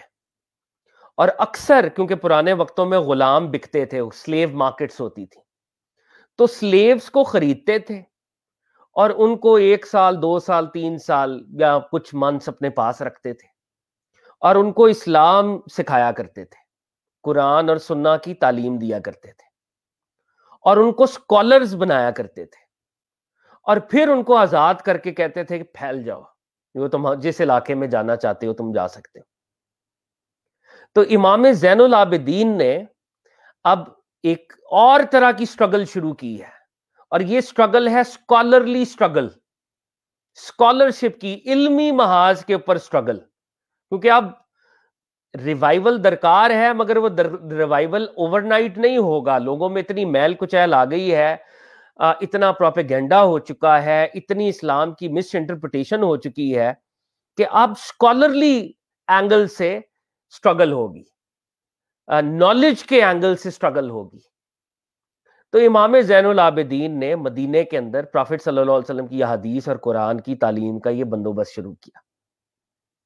اور دوسرا امام زین العابدین نے آپ کی یہ سنت تھی کہ آپ بہت بڑا دسترخوان لگایا کرتے تھے جس میں غریب اور نادار لوگ آ کر کھانا کھایا کرتے تھے، اور آپ موسٹ آف دا ٹائمز مدینے میں نہیں رہتے تھے۔ اس کی بہت سی وجوہات ہیں، کچھ وجہ تو ایک ایموشنل وجہ ہے کہ امام زین العابدین جس مدینے میں آپ پلے تھے اس میں امام حسین تھے، اور اب امام حسین کی شہادت تھی تو ان کے لیے ایک وہ دل خراش واقعہ تھا کہ امام زین العابدین مدینے میں رہتے تھے مگر مدینے سے باہر جا کر آپ کے خیمے لگا کرتے تھے اور آپ ان خیام میں قیام کیا کرتے تھے۔ امام زین العابدین کی ہسٹری کو ایک مائکرو لیول پر بڑے خوبصورت انداز میں ہمارے انڈو پاک سب کانٹیننٹ کے بہت بڑے صوفی سکالر حضرت علی حجویری نے اپنی کتاب کشف المحجوب میں بھی ریکارڈ کیا ہے، اور داتا صاحب نے پورا ایک سیکشن قائم کیا ہے، اور وہ واقعات جو کہ اسلامک ہسٹری کے بڑے فیمس واقعات ہیں ان میں 2 یا 3 واقعات امام زین العابدین کے داتا صاحب نے بھی لکھے ہیں۔ ایک تو داتا صاحب نے امام کا کال لکھا ہے، وہ کال ضرور ہم برکت کے لیے پیش کرتے ہیں۔ امام زین العابدین سے پوچھا گیا، داتا صاحب لکھ رہے ہیں اپنی کتاب کشف المحجوب میں، آخرت میں سب سے زیادہ سعادت مند کون ہے، یعنی آخرت میں کس کو سیلویشن ملے گی، اللہ کی طرف سے کون کامیابی کا پروانہ پائے گا؟ تو آپ نے فرمایا وہ شخص جب کہ راضی ہو، خوش ہو، تو اس کی خوشی اس کو باطل پر نہ ابھارے، اور جب ناراض ہو تو اس کا غصہ اسے حق سے باہر نہ نکال دے۔ تو امام زین العابدین سے سوال ہوا، علی بن الحسین، کہ آخرت میں سب سے زیادہ سعادت مند کون ہے، وہ کون ہے جو کامیاب ہو جائے گا؟ تو آپ نے فرمایا وہ شخص کامیاب ہوگا جب وہ خوش ہو تو خوشی میں آپے سے باہر نہ ہو جائے، باطل کو اختیار نہ کرے، اور جب وہ ناراض ہو، جب وہ غصے میں ہو تو اس کا غصہ جو ہے اس کو حق سے نکال باہر نہ کرے۔ اکثر یہی ہوتا ہے کہ ہم جب غصے میں ہوتے ہیں تو ہم ایسی حرکتیں کرتے ہیں جو کہ دین بعد میں ہم ریئلائز کرتے ہیں کہ شاید ہمیں یہ نہیں کرنی چاہیے تھی، اور جب ہم ایکسٹرا ایکسٹیٹک ہوتے ہیں خوشی میں تب بھی ہمارا بیلنس آؤٹ ہو جاتا ہے۔ تو امام زین العابدین نے یہ ارشاد فرمایا اور داتا صاحب نے اس کو ریکارڈ کیا۔ داتا صاحب نے بھی دیگر ہسٹورینز نے اپنی کتاب میں ایک بڑا خوبصورت واقعہ لکھا ہے کہ امام زین العابدین واز ویری ہینڈسم، اور ان کا ایک بیمنگ فیس تھا اللہ رب العزت کی طرف سے، وہ بڑے خوبصورت تھے۔ تو داتا صاحب نے لکھا ہے ان کا چاند سا مکھڑا تھا، چاند سا مکھڑا، چہرے کو کہتے ہیں نا مکھڑا، تو داتا صاحب کہہ رہے ہیں امام زین العابدین کا چاند سا مکھڑا تھا، نورانی رخسار تھے، آپ کی جو چیکس تھیں وہ نور والی تھیں۔ تو امام زین العابدین کا یہ واقعہ ہے کہ امام زین العابدین بیت حرام میں، مسجد حرام میں مطاف میں تشریف لاتے ہیں، اور اس وقت بھی امید ایک بادشاہ وہاں پر موجود ہے، حشام بن عبد الملک۔ مطاف جہاں پر طواف کیا جاتا ہے اس کو مطاف کہتے ہیں۔ تو حشام بن عبد الملک جو ہے وہ وہاں پر طواف کر رہا ہے اور امام زین العابدین تشریف لاتے ہیں۔ اب حشام بن عبد الملک جب طواف کرتا ہے تو لوگ اس کو دھکے دیتے ہیں، لوگ اس کو راستہ نہیں دیتے، وہ حجر اسود کی طرف جانا چاہتا ہے، لوگ اس کو بالکل کوئی راستہ نہیں دیتے، حالانکہ وہ اس وقت کا بادشاہ ہے سو کالڈ۔ تو ہیومنز کو اس وقت کے جو لوگ تھے ان کو بھی شاید کعبۃ اللہ کے اندر ہی ایک ایکوالٹی نظر آ رہی ہوگی کہ یہ بھی آج لائن میں لگا ہوا ہے، ہم بھی لگے ہوئے ہیں، تو وہ اس کو راستہ نہیں دے رہے تھے، اور وہ کچھ کر بھی نہیں سکتا تھا، حالانکہ وہ بادشاہ تھا، مگر ایک حد سے زیادہ وہ اس کو کچھ کنٹرول نہیں کر پا رہا تھا، لوگ اس کو راستہ نہیں دے رہے تھے۔ اسی اثناء میں امام زین العابدین تشریف لے آئے، اور امام زین العابدین کس حال میں تشریف لائے ہیں؟ داسب کہہ رہے ہیں چاند سا مکھڑا، رخسانی نورانی رخسار اور خوشبودار لباس پہن کر آپ طواف کے لیے تشریف لائے ہیں۔ تو جیسے ہی آپ تشریف لائے تو آپ کا روب، آپ کی میجسٹی، آپ کی بیوٹی، آپ کا روب اور دبدبا، لوگوں نے یوں راستہ دے دیا آپ کو، اور آپ جب حجر اسود پہ جاتے تھے لوگ آپ کو یوں راستہ دے دیتے تھے۔ حالانکہ امام زین العابدین جو تھے وہ دنیاوی طور پہ تو حکمران نہیں تھے، لیکن ان کی دلوں پر حکومت تھی، اور وہ آل رسول، وہ جو پرافٹ صلی اللہ علیہ وسلم نے کہا ہے میں دو چیزیں چھوڑ کر جا رہا ہوں، ایک قرآن اور میری اہل بیت، اور یہ دونوں کبھی جدا نہیں ہوں گی، تو یہ اس لائٹ کے مظہر تھے، ریفلیکٹ کرنے والے تھے، تو یوں رستہ دے دیتے تھے۔ اب ہشام بن عبد الملک جو کہ اموی بعد میں یہ بادشاہ بنا ہے، اس کو بڑا غصہ آیا کہ اس بندے یہ جب آتا ہے تو اس کو راستہ دے دیتے ہیں، اور میں جب آتا ہوں تو مجھے راستہ نہیں دیتے، مجھے دھکے دیتے ہیں۔ تو وہ ایک جگہ پر بیٹھ گیا، جیسے کرسی پہ پیچھے بیٹھ گیا، اور اپنے وزیروں سے کہتا ہے یہ کون ہے؟ داتا صاحب لکھتے ہیں، دیگر ہسٹورینز نے بھی لکھا ہے، داتا صاحب بھی لکھتے ہیں، دیگر ہسٹورینز بھی لکھتے ہیں، داتا صاحب کہتے ہیں اس کو پتا تھا یہ امام زین العابدین ہے، مگر آؤٹ آف جیلسی، بغض، کینہ، کہ پتہ نہیں یہ کون ہے، he's a nobody، یہ کون ہے؟ داتا صاحب نے لکھا ہے حالانکہ وہ جانتا تھا کہ یہ امام زین العابدین ہے۔ تو لوگوں نے کہا کہ یہ امام زین العابدین ہے، اور ہسٹری کی عجیب بات ہے، ہم نے بھی یہ واقعہ پڑھا، وہ یاد ہے وہ شاعر جو امام حسین کو ملا تھا، اس وقت ینگ تھا، وہ فرزدق، تاریخ تبری میں آیا، ابن کثیر میں آیا، جب امام حسین نکل رہے ہیں اور وہ انٹر ہو رہا تھا حج کے لیے، اور امام حسین نے پوچھا کہ کوفہ والوں کے کیا حالات ہیں، تو اس نے کہا کہ جی ان کے دل آپ کے ساتھ ہیں، تلواریں بنو امیہ کے ساتھ ہیں، اور حکم اللہ کا ہے، اس نے کہا تھا۔ تو ایز اٹ سو ہیپنڈ وہی شاعر اب وہ بھی بوڑھا ہو گیا ہوا ہے، اور وہ شاعر فرزدق وہیں پر موجود ہے۔ تو فرزدق آگے بڑھتا ہے اور وہ کہتا ہے میں بتاؤں یہ کون ہے جس کا آپ تعارف پوچھ رہے ہیں؟ تو فرزدق نے ایکسٹیمپرے وہاں پر ایک طویل قصیدہ کہہ دیا، قصیدہ امام زین العابدین عربی کا، اور وہ قصیدہ عربی کا شاہکار ہے، it is a masterpiece. And by the way for some people's knowledge, مجھے ماسٹرز ان اسلامک اسٹڈیز کرنے کا بھی اتفاق ہوا، it was not my prime degree, لیکن میں نے اپنے شوق سے کی۔ تو وہاں پر ایک عربک کا جو پیپر ہوتا ہے اس کے اندر یہ ہمارے سلیبس کے اندر ہے، قصیدہ امام زین العابدین عربک کے آج تک سلیبس میں ہے، اس کی لینگویج اتنی بڑی ہے، اس کی لینگویج کو آج تک آنر کرتے ہیں جو لینگویج کے ایکسپرٹس ہیں، پوئٹری کے ایکسپرٹس ہیں۔ امام زین العابدین پر اس نے قصیدہ کہہ دیا، اور اس میں اس نے تعارف کروایا۔ اب داتا صاحب نے وہ پورا قصیدہ عربی میں لکھا ہے کشف المحجوب میں، حالانکہ کتاب کا موضوع کچھ اور ہے، کتاب تصوف کے اوپر ہے، لیکن داتا صاحب نے یہ مناسب سمجھا کہ وہ ان اماموں کا بھی تعارف کروائیں، اور وہ پورا قصیدہ عربی والا داتا صاحب نے کشف المحجوب میں لکھا۔ اور جو ٹرانسلیشن ہم پڑھتے ہیں مولوی فیروز دین صاحب، انہوں نے اس پورے قصیدے کا اردو میں ترجمہ کیا۔ وہ قصیدہ لمبا ہے تو اس لیے اس کو ابھی میں نہیں پڑھتا یہاں پر، مگر بہت خوبصورت ہے۔ تو فرزدق نے خلیفہ وقت کے سامنے امام زین العابدین کی منقبت کہی، قصیدہ کی پڑھا، قصیدہ کہا گیا۔ اب جب وہ قصیدہ پڑھا گیا تو اس بادشاہ کو، ہشام کو، اتنا غصہ آیا، اس نے کہا کہ اس کو فوری طور پہ گرفتار کر لو، فوری طور پر اس کو گرفتار کر لو، اور ان کو جیل میں بھیج دیا گیا۔ اب امام زین العابدین تک یہ، امام نیچرلی اپنا طواف کر کے جا چکے تھے، یہ واقعہ ہوا پیچھے، تو امام تک یہ خبر آئی کہ آپ کے ایک لور نے ہشام بن عبد الملک جو کہ خلیفہ ہے، خلیفہ وقت ہے، اس کے سامنے آپ کا قصیدہ کہا ہے، اینڈ ہی از بینگ امپریزنڈ، ان کو جیل میں بھیج دیا گیا ہے۔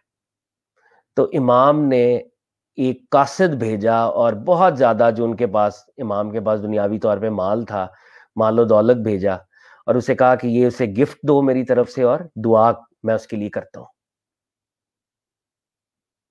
تو فرزدق کے پاس جب وہ مال پہنچا جیل کے اندر، اور امام نے کہا کہ تم اپنے بیوی بچوں کے لیے اس سے جو ہے جو بھی اہتمام کر لینا، یہ پیغام بھیجا، تو اس نے کہا کہ یا امام، ساری زندگی بادشاہوں کے جھوٹے قصیدے لکھ کر پیسے کمائے ہیں، پہلی دفعہ ایک سچی بات بغیر کسی دنیا کے لالچ کے کی ہے، میں اس پر آپ کا یہ تحفہ قبول نہیں کر سکتا۔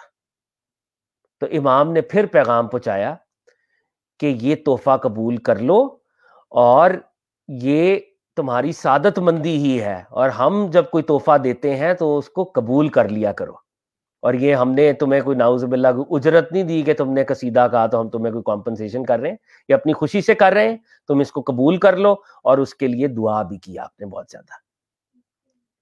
وہ لمبا ہے اصل میں، تو اس کو بھی ہم سکپ کرتے ہیں. تو امام زین العابدین لوگوں کو رشد اور ہدایت عطا کی، اسکالرز بنایا. مدینے کے اندر ایک آپ نے مدرسہ قائم کر دیا اور اسکالرز پیدا کرنے شروع کر دیے. آپ کے بیٹے ہیں امام محمد الباقر. اکثر لوگ اس غلط فہمی کا شکار ہیں کہ یہ امامز جو ہیں یہ کسی فرقے کے ہیں. ہمارے اہل سنت کے اندر سارے بڑے اسکالرز کو ان امامز کا نہ صرف پتہ ہے بلکہ ادب ہے، اور وہ ان سے سیکھتے ہیں اور ان سے جڑے ہوئے ہیں. ان کے بیٹے ہیں امام محمد الباقر. امام محمد الباقر اسی وہ جو سیمنری امام زین العابدین نے قائم کی ہے، جو علم کا آپ نے مکتب قائم کیا ہے، اسی کو لے کر آپ آگے چلے ہیں، اور مدینہ شریف کے اندر رہ کر آپ نے قرآن اور سنت کی تعلیم جو ہے وہ دینی شروع کی ہے.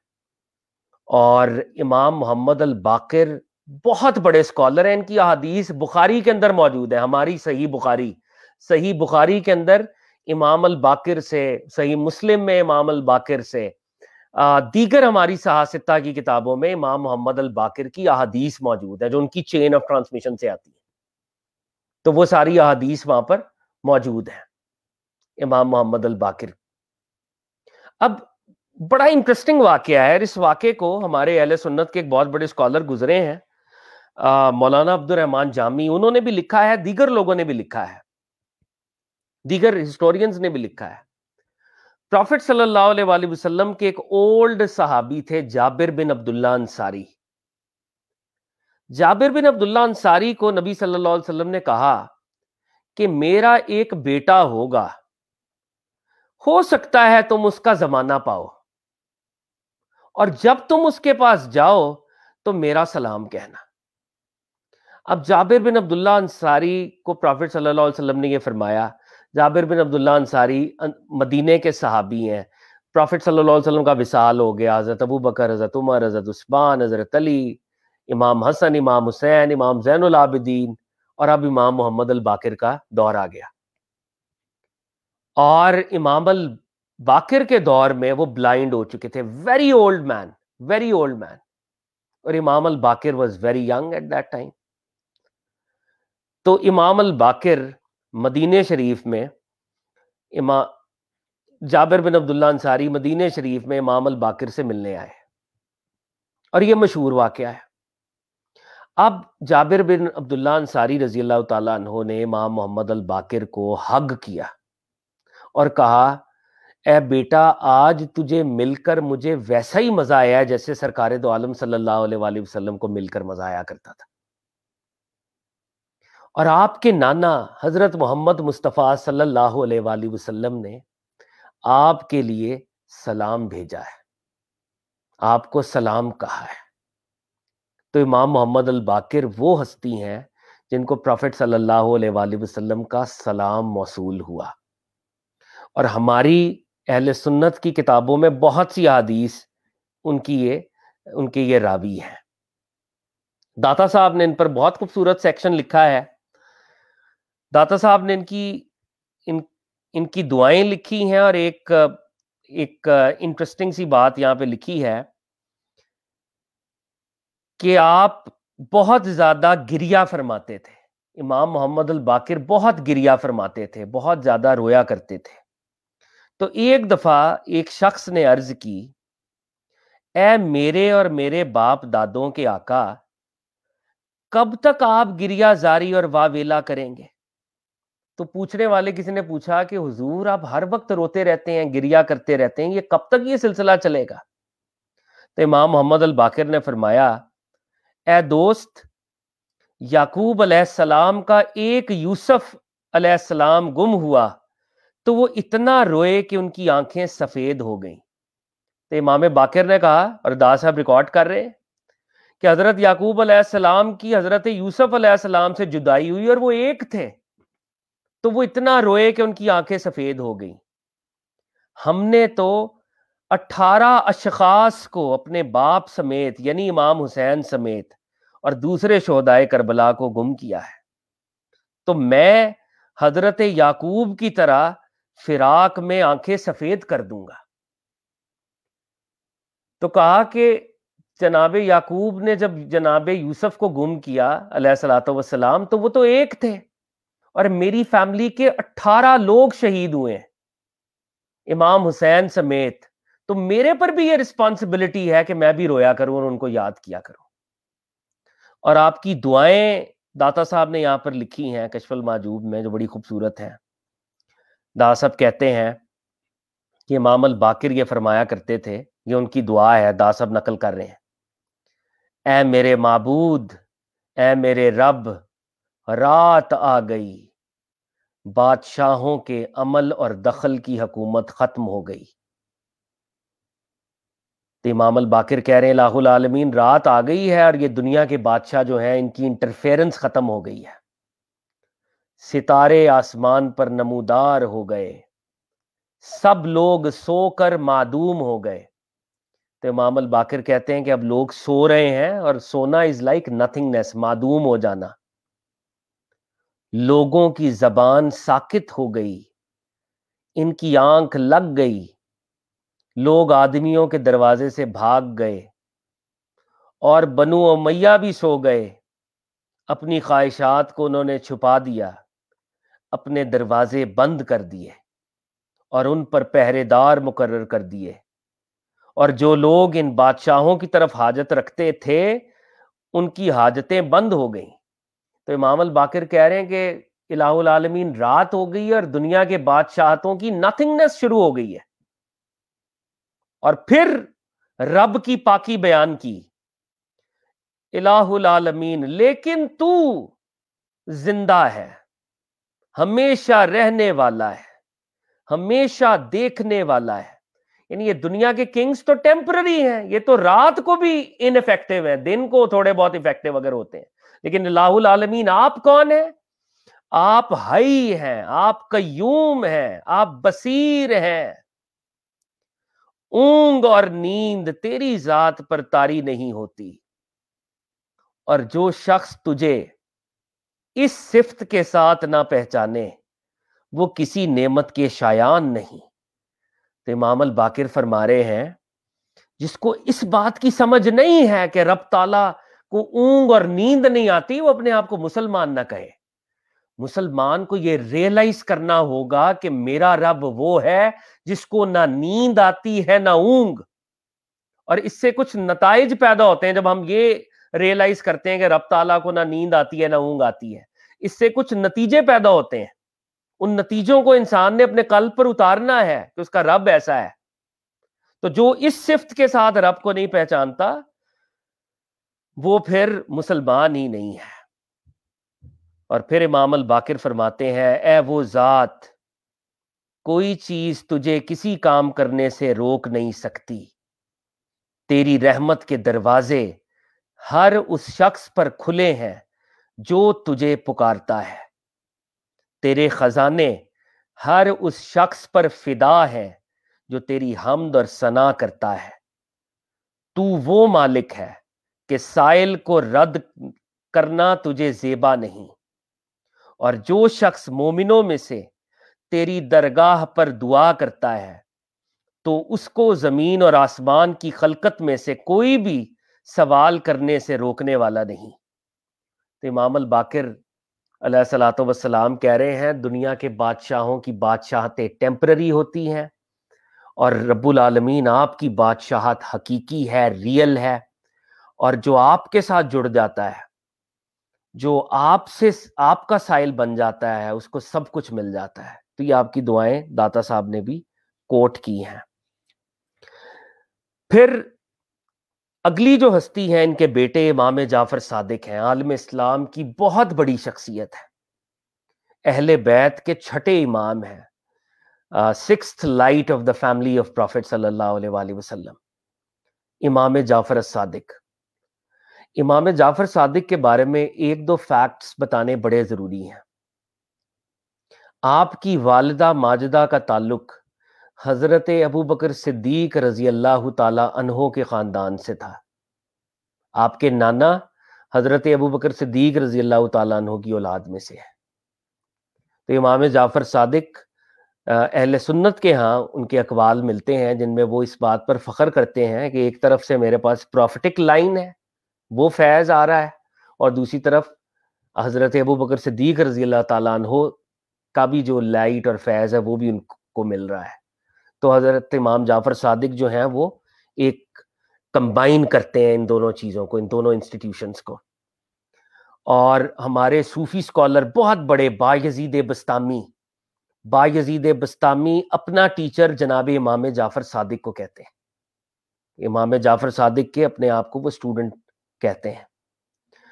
امام جعفر صادق امام ابو حنیفہ کے استاد ہیں، اور جیسے کل گفتگو ہوئی تھی یا ایک دن پہلے گفتگو ہوئی تھی کہ امام ابو حنیفہ نے کہا کہ اگر مجھے 2 سال نہ ملتے جو میں نے امام صادق کی کمپنی میں کنزیوم کیے تو شاید میں ہلاک ہو جاتا، شاید مجھے ریالٹی اور حقیقت نہ مل سکتی۔ امام جعفر الصادق، امام جعفر صادق کے صوفی اسٹوڈنٹ حضرت داؤد طائی ہیں۔ حضرت داؤد طائی تصوف کی دنیا کے بہت بڑے اسکالر اور بہت بڑے امام ہیں، وہ بھی امام جعفر صادق کے اسٹوڈنٹ ہیں۔ امام جعفر صادق ایک دنیا کی ایک انکریڈبل شخصیت ہے۔ آپ امام جعفر صادق سے فزکس کے سوال کریں وہ فزکس کے جواب دیں گے، آپ کیمسٹری کی بات کریں کیمسٹری کی بات کریں گے۔ ان سے لوگوں نے افلاطون کے مباحث اور مبحث کیے، پلیٹونک تھاٹس کے اوپر، ایرسٹوٹیلین تھاٹ کے اوپر، آپ نے فلسفے اور علم الکلام کے اوپر گفتگو کی۔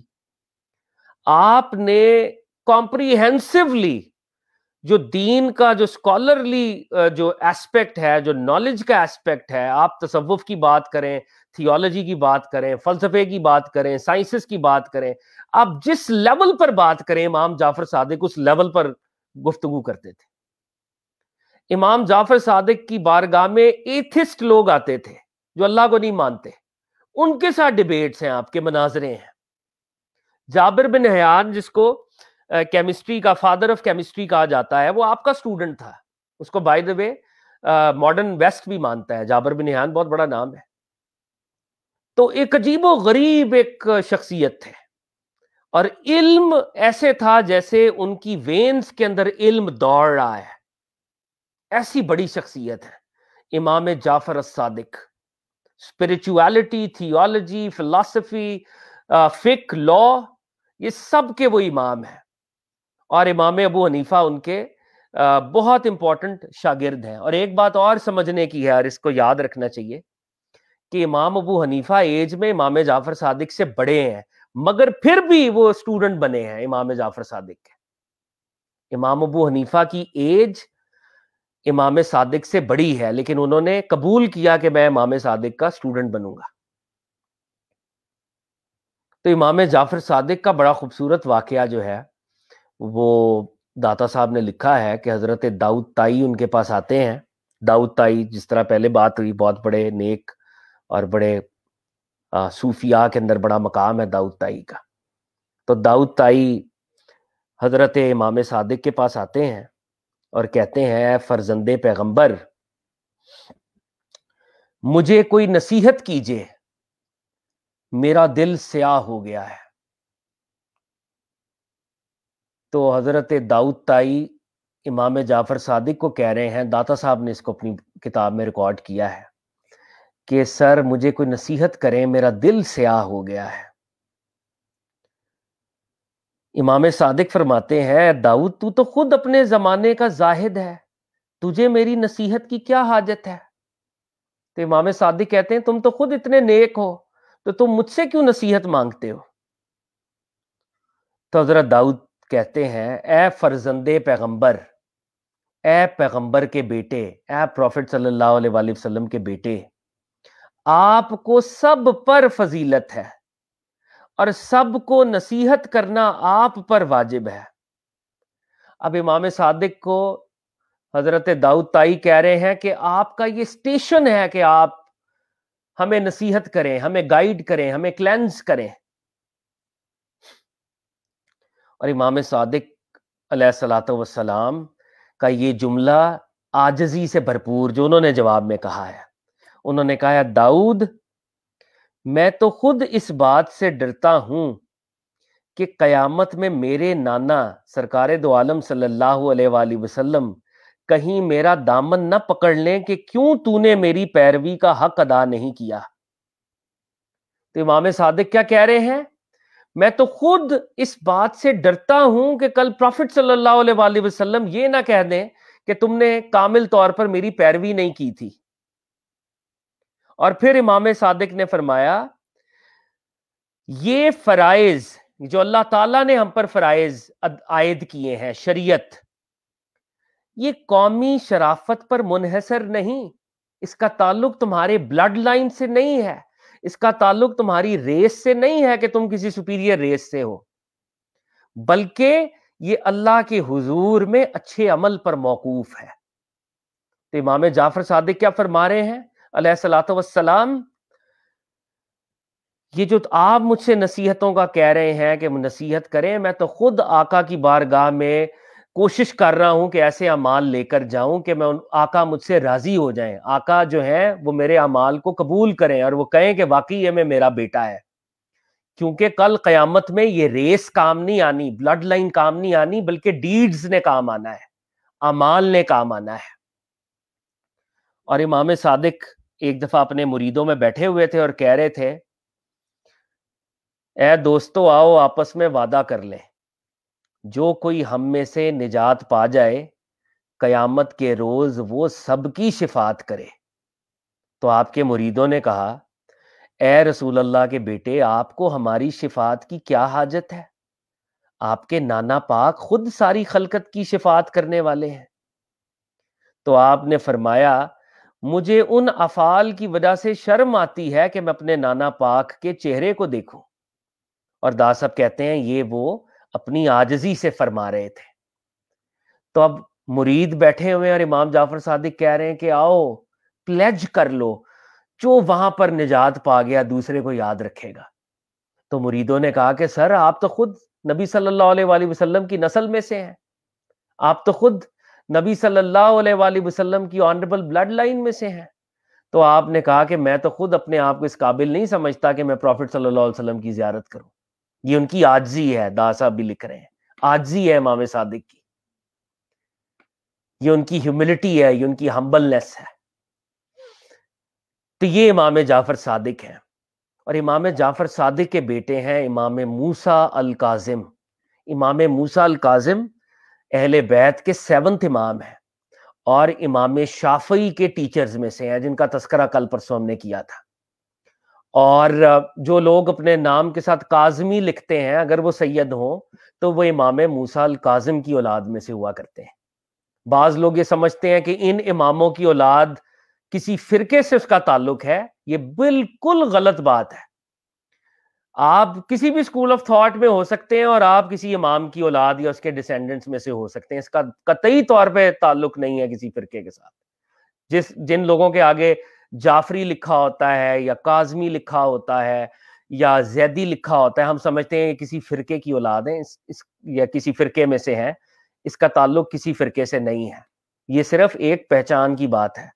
تو امام موسیٰ کاظم کے ڈسینڈنٹس کو کاظمی کہتے ہیں.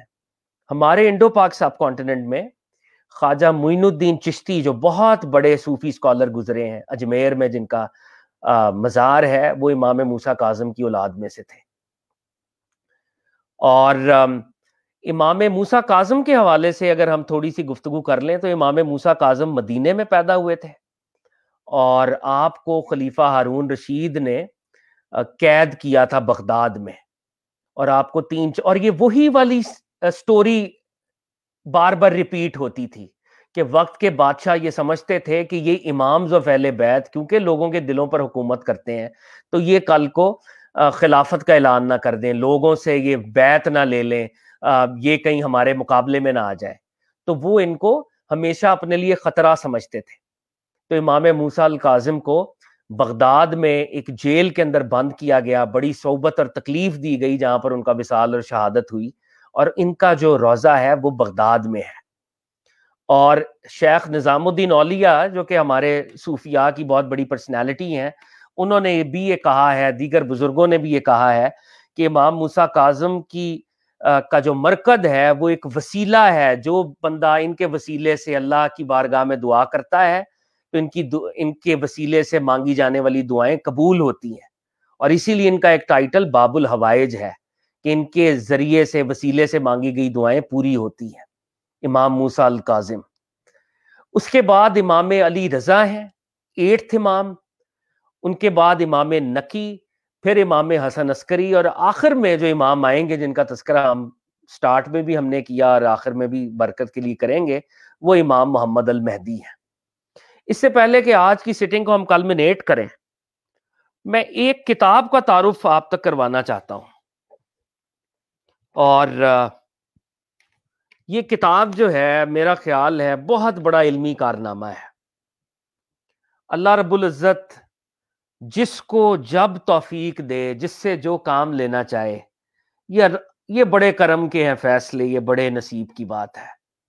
ہمارے ملک پاکستان کے بہت بڑے اسکالر اور ان کی بڑی کنٹریبیوشن ہے، جن کا تعلق ہمارے دیوبندی اسکول آف تھاٹ سے ہے۔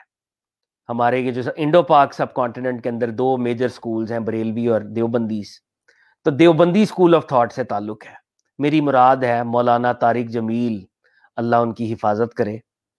مولانا طارق جمیل نے ساری زندگی تبلیغ کی، اللہ اور اس کے نبی صلی اللہ علیہ وآلہ وسلم کا پیغام پہنچانے کی کوشش کی، اللہ تعالیٰ ان کے حسنات کو قبول کریں، بڑی ایفرٹ کی ہے، اور یہ one of those very few scholars ہیں جو سیکٹیرینزم سے اٹھ کر بات کرنے کی ایک کیفیت اور ایک اہلیت رکھتے ہیں۔ انہوں نے اپنے ادارے کے ساتھ مل کر ایک کتاب کو مرتب کیا ہے، اور یہ کتاب ہے گلدستہ اہل بیت۔ دس بک گلدستہ اہل بیت۔ اس کتاب میں پروفٹ صلی اللہ علیہ وآلہ وسلم کی فیملی، پروفٹ صلی اللہ علیہ وآلہ وسلم کی بیٹیاں جن میں شامل ہیں، آقا کے بیٹے شامل ہیں، امام حسن کی اولاد اور امام حسین کی اولاد، اور جن ہستیوں کا میں نے ابھی بالکل بریفلی تذکرہ کیا ہے، ان کا ایک پین سکیچ، ان کے سینگز تمام کے تمام اہل سنت کی کتابوں سے جمع کرتی ہیں، اور یہ ان کا پورا ایک بورڈ بیٹھا تھا جس نے مل کر یہ کام کیا ہے، اور اس کا کریڈٹ آف کورس مولانا طارق جمیل حافظ اللہ کو جاتا ہے، اللہ ان کی حفاظت کرے۔ اس کتاب کے اندر جتنے لوگوں کا میں نے ذکر کیا ہے ابھی، ہم لوگ تو اگر کسی کو یہ مغالطہ تھا، کوئی غلطی تھی، علم کی کمی تھی، یا وہ یہ کہتا تھا کہ یہ لوگ کہاں پر ہیں، ایک کتاب کوئی ایسی ہے جس میں میں پڑھوں اور مجھے سب کا پتہ چل جائے، اور اسٹوڈنٹ اورینٹڈ انداز میں اس لیول پر پتہ چل جائے، میں تو بڑا اسکالرلی نہیں ہوں۔ تو مولانا طارق جمیل نے اس کتاب کے اندر اس ساروں کو جمع کر دیا۔ اس میں آپ کو امام زین العابدین کا تذکرہ ملے گا، امام محمد الباقر کا، امام جعفر الصادق کا، امام موسیٰ الکاظم کا، امام علی رضا کا، امام جواد التقی، امام علی نقی، امام حسن العسکری، ان سارے اماموں کا from Sunni books he has compiled this book, اور یہ ان کے لیے بہت توشہ آخرت ثابت ہوگا انشاءاللہ۔ اللہ اس کاوش کو ضرور ان کی قبول کرے گا دیگر کاوشوں کے ساتھ ساتھ۔ یہ بہت بڑا کام ہے جو انہوں نے کیا ہے، اور اللہ تعالیٰ اس کی ان کو جزا دے گا۔ تو to cut the long story short, ہم اکثر جب امامس کی بات کرتے ہیں تو ہم کہتے ہیں کہ یار یہ کہیں کسی فرقے کے تو نہیں ہیں، ہمیں ان کا پتہ نہیں ہے۔ کیوں پتہ نہیں ہے؟ اور شاید اس لیے کیونکہ یہ مطلب اہل تشیع کے ہیں، اہل سنت کے نہیں ہیں۔ یہ امامس کل امت کے ہیں، اور جو کوئی ان کے ساتھ جڑے گا وہ کامیاب ہوگا انشاءاللہ۔ ہم آج کی سٹنگ میں آخر میں امام محمد المہدی کے بارے میں 2 حدیث یہاں پہ پڑھ کے اس کو کنکلوڈ کرتے ہیں، اور انشاءاللہ ہم سلام کے بھی ایک آدھ شعر انشاءاللہ پڑھتے ہیں انشاءاللہ۔ تو امام المہدی کیونکہ وہ آخری امام ہے، اور امام المہدی وہ ہستی ہیں جو پروفٹ صلی اللہ علیہ وآلہ وسلم کا نظام اسپریچولی اور پریکٹیکلی دونوں ایسپیکٹس میں قائم کریں گے، اور وہ پروفٹ کی فیملی کی وہ آخری لائٹ ہوں گے، اور ان کا لقب ہے خاتم الاولیاء، جو ولایت کا دروازہ ہے وہ آ کر بند کریں گے. جیسے پروفٹ صلی اللہ علیہ وآلہ وسلم نبیوں میں آخری ہیں، خاتم النبیین ہیں، تو امام المہدی ولایت میں ولیوں میں آخری ولی ہوں گے، اور وہ ولایت کے دروازے کو بند کر دیں گے. تو اس وقت میرے سامنے جامع ترمذی کی یہ روایت میں آپ کے سامنے پڑھ رہا ہوں. پروفٹ صلی اللہ علیہ وسلم نے فرمایا، انگریزی میں پڑھ رہا ہوں، The world shall not pass away until a man from the people of my family rules the Arabs, whose name agrees with my name. تو نبی صلی اللہ علیہ وآلہ وسلم نے کہا، فرمایا دنیا کبھی ختم نہیں ہوگی، فنا پذیر نہیں ہوگی، جب تک ایک شخص جو کہ میرے خاندان میں سے ہوگا، میرے اہل میں سے ہوگا، جب تک وہ آ کر عرب دنیا پر حکومت قائم نہیں کرتا. امام المہدی سب سے پہلے کیا کریں گے کہ وہ عربوں میں حکومت قائم کریں گے. اور یہ بات سمجھ لیں کہ اس وقت عرب ورلڈ میں مونارکی ہے. امام حسین بھی مونارکی کے خلاف کھڑے ہوئے تھے، اور امام المہدی اسی مونارکی کو اپروٹ کریں گے. ملوکیت، بادشاہت، تو ابھی بھی بادشاہت ہے نا، بادشاہت ہے. امام حسین بھی بادشاہت کے خلاف تھے، اور حجاز میں اس وقت بادشاہت ہے، اس کو اپروٹ کریں گے وہ، اور خلافت قائم کریں گے، علی منہاج النبوت، نبوت کے راستے والی. اور پھر پروفٹ صلی اللہ علیہ وسلم نے فرمایا، A man is coming from the people of my family whose name agrees with my name. تو کیا کہا کہ وہ ایک شخص آ رہا ہے میرے خاندان میں سے جس کا نام میرا نام ہے، جس کا نام میرے نام پر ہے، وہ آ رہا ہے. اور پھر فرمایا، If there did not remain in the world but one day، اگر اس دنیا میں صرف ایک ہی دن رہ جائے اور قیامت آنے سے پہلے ایک دن رہ جائے، then Allah would extend that day until he comes. تو اس دن کو بھی رب تعالیٰ اتنا طول دے دیں گے، اتنا بڑا کر دیں گے، اتنا بڑا کر دیں گے کہ امام المہدی تشریف لے آئے. تو جس طریقے سے امام المہدی، یہ صحیح حدیث ہے، جامع ترمذی صحاح ستہ کی کتاب ہے. اب امام المہدی نے آنا ہے، قیامت کے قریب کا جو بھی زمانہ ہے، تو ہمیں اس کی تیاری کرنی ہے. ہم کیا کر سکتے ہیں؟ فی الوقت ہم پریکٹیکلی تو یہی کر سکتے ہیں کہ ہم ان کو یاد رکھیں، ایک کانشسنس کے اندر ان کو لے آئیں کہ جب وہ آئیں تو ہم نے ان کا ساتھ دینا ہے. ایسا نہ ہو کہ جیسے امام حسین ساتھ طلب کر رہے تھے اور ان کا ساتھ نہیں دیا گیا.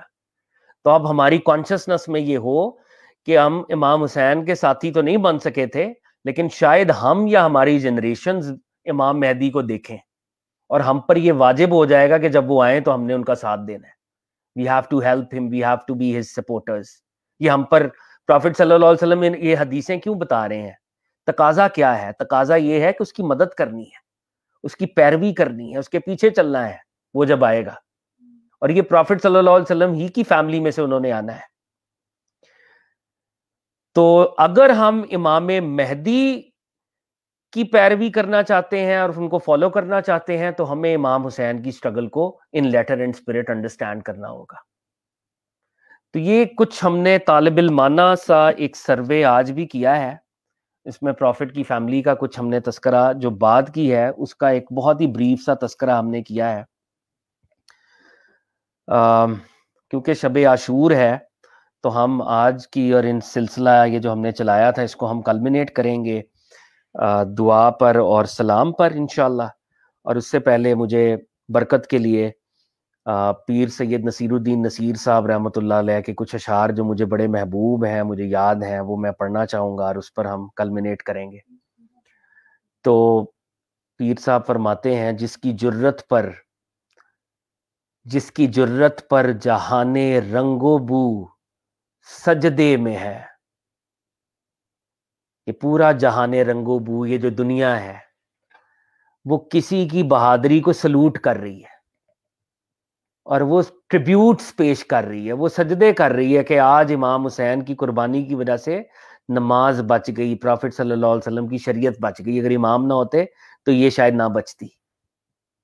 تو ان کی بہادری کو سلوٹ کیا جا رہا ہے، جس کی جرت پر جہان رنگ و بو سجدے میں ہے، آج وہ رمز آشنائے سر ہو سجدے میں ہے۔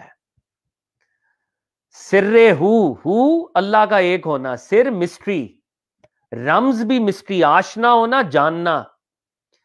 تو امام حسین جب سجدہ کر رہے ہیں، جب وہ ان کی گردن کٹ رہی تھی نا، سجدہ کر رہے تھے، تو وہ اصل میں رمز کو سمجھتے ہیں کہ اللہ ایک ہے، اللہ طاقتور ہے، اللہ حی اور قیوم ہے، اس کے علاوہ کسی کے آگے سجدہ نہیں کروں گا۔ اللہ کی توحید کو اگر کوئی سمجھا ہے تو امام حسین سمجھے ہیں، جنہوں نے دنیا کی طاقتوں کو اپنے پیروں تلے رون ڈالا اور کہا کہ میں صرف اپنا سر رب تعالیٰ کے سامنے جھکاتا ہوں، دنیا کی طاقتوں کے سامنے نہیں جھکاتا میں۔ جس کی جرت پر جہان رنگو بو سجدے میں ہے، آج وہ رمز آشنائے سر ہو سجدے میں ہے۔ کیسا عابد ہے یہ مقتل کے مصلے پہ کھڑا، مقتل قتل گاہ، مصلہ جائے نماز، عابد عبادت کرنے والا، کیسا عابد ہے، کیا اس کی عبادت ہے، کیسا عبادت گزار ہے، کیسا عابد ہے، یہ مقتل کے مصلے پہ کھڑا، قتل ہونے جا رہا ہے اور مصلے پہ کھڑا ہے۔ کیسا عابد ہے کہ مقتل کے مصلے پہ کھڑا، کیا نمازی ہے کہ بے خوف عدو سجدے میں ہے۔ عدو دشمن کو کہتے ہیں۔ کیسا نمازی ہے، کیسا عابد ہے، دشمنوں کو گھاس ہی نہیں ڈال رہا اور اللہ کے آگے سجدے کرتا جا رہا ہے۔ کیسا عابد ہے یہ مقتل کے مصلے پہ کھڑا، کیا نمازی ہے کہ بے خوف عدو سجدے میں ہے۔ ابن زہرا اس تیری شان عبادت پر سلام، او بی بی فاطمہ کے بیٹے تیری عبادت کو سلام کرتے ہیں۔ ابن زہرا اس تیری شان عبادت پر سلام، کہ سر پہ قاتل آ چکا ہے اور تو سجدے میں ہے۔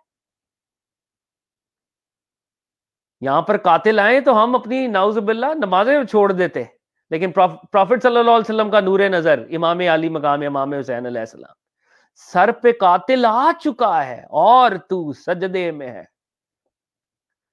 یہ شرف کس کو ملا تیرے علاوہ بعد قتل، یہ شرف کس کو ملا تیرے علاوہ بعد قتل، سر ہے نیزے کی بلندی پر لہو سجدے میں ہے۔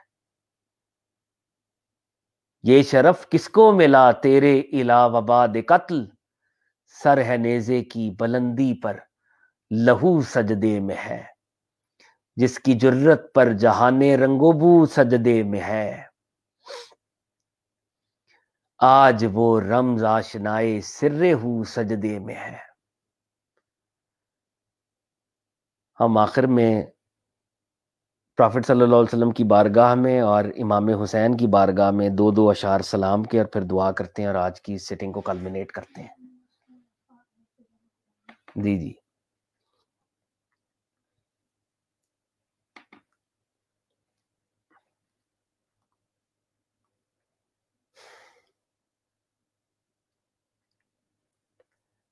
شاہ سوار کربلا کی شاہ سواری کو سلام،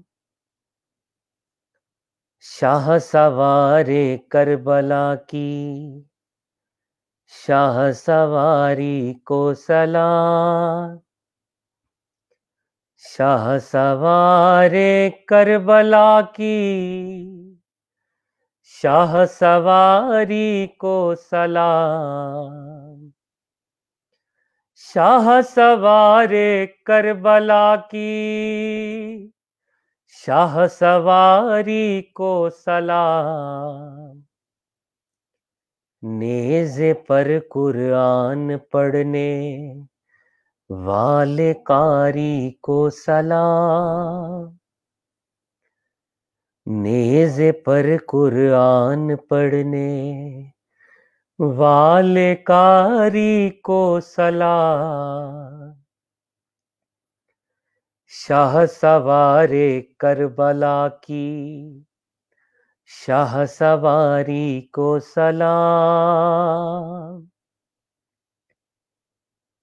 شاہ سوار کربلا کی شاہ سواری کو سلام، سر سے چادر چھن گئی لیکن نظر اٹھی نہیں،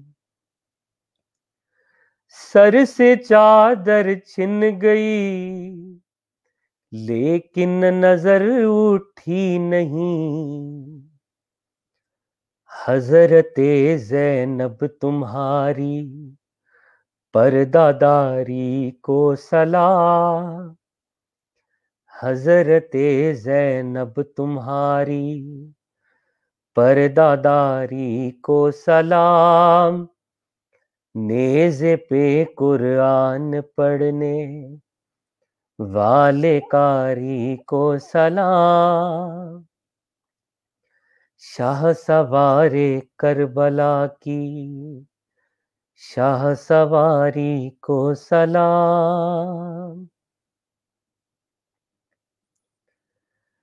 سلام آمنہ کے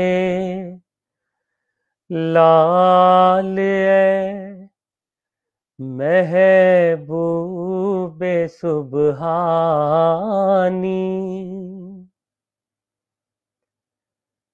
سلام فخر موجودات، فخر نوع انسانی،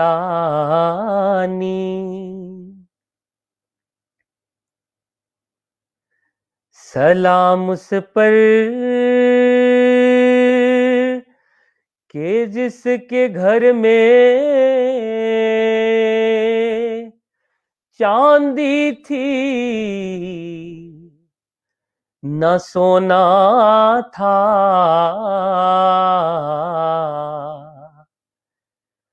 سلام اس پر کہ ٹوٹا بوریا جس کا بچھونا تھا،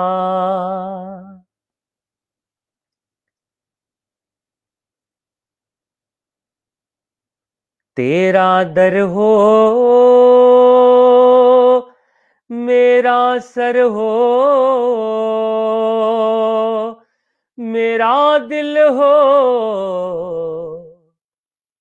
تیرا گھر ہو،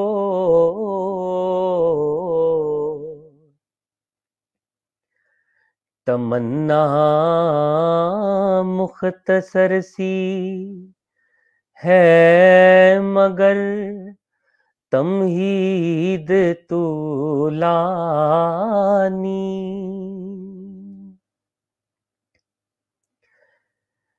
سلام آتش زنجیر باطل توڑنے والے،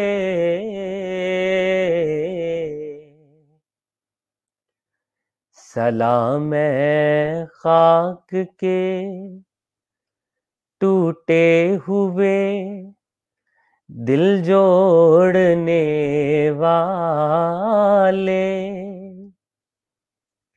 سلام خاک کے ٹوٹے ہوئے دل جوڑنے والے، یا نبی سلام علیکہ،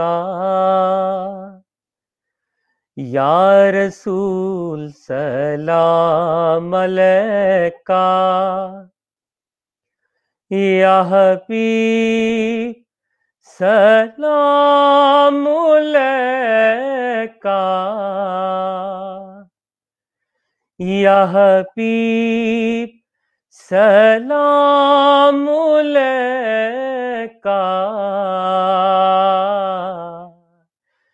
صلوات اللہ علیکہ۔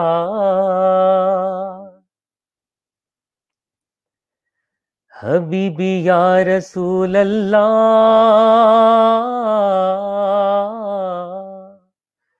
یا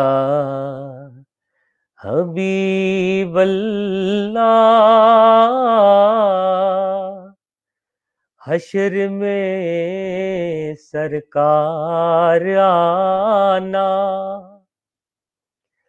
میرے عیبوں کو چھپانا، اپنے رب سے بخشوانا،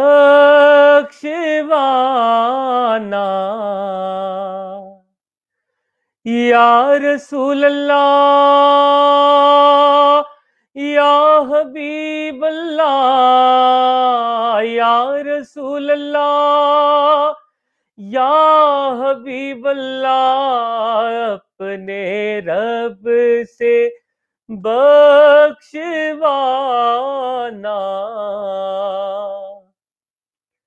ساتھ جنت میں بسانا، یا نبی سلام علیکہ، یا رسول سلام علیکہ، یا حبیب سلام علیکہ، صلوات اللہ علیکہ۔ یا نبی صورت دکھا دو،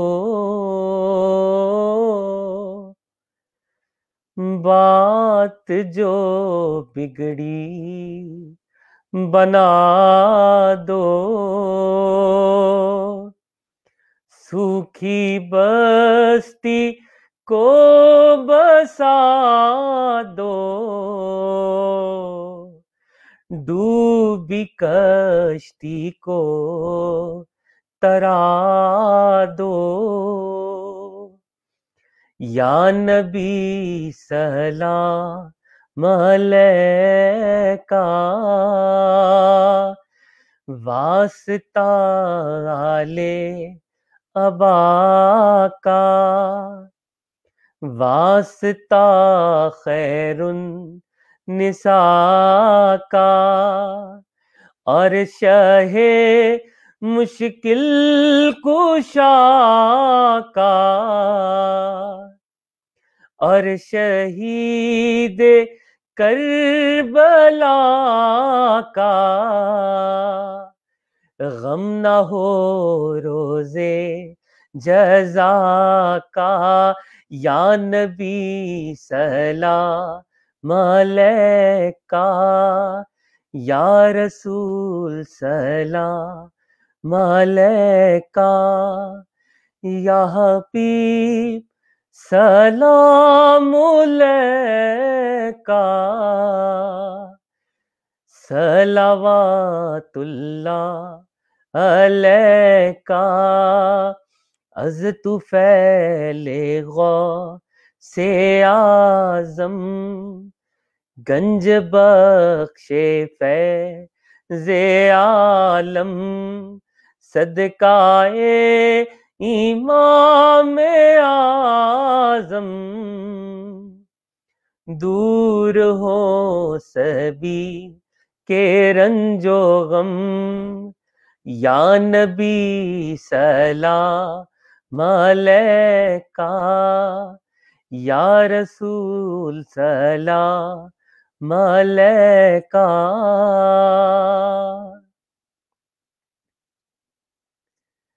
اے خدا کے لاڈلے پیارے حبیب، ہم گناہگاروں کو مدینہ ہو نصیب،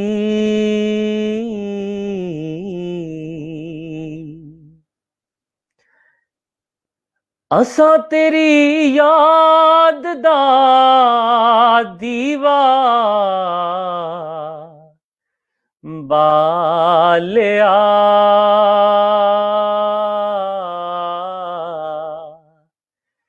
صد بھی لو میرے کملی والیا،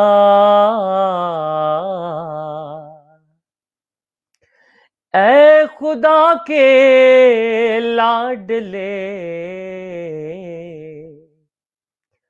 پیارے رسول،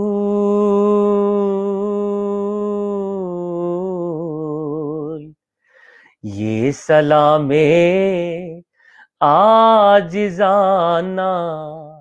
ہو قبول،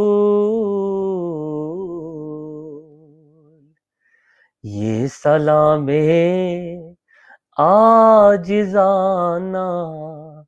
ہو قبول۔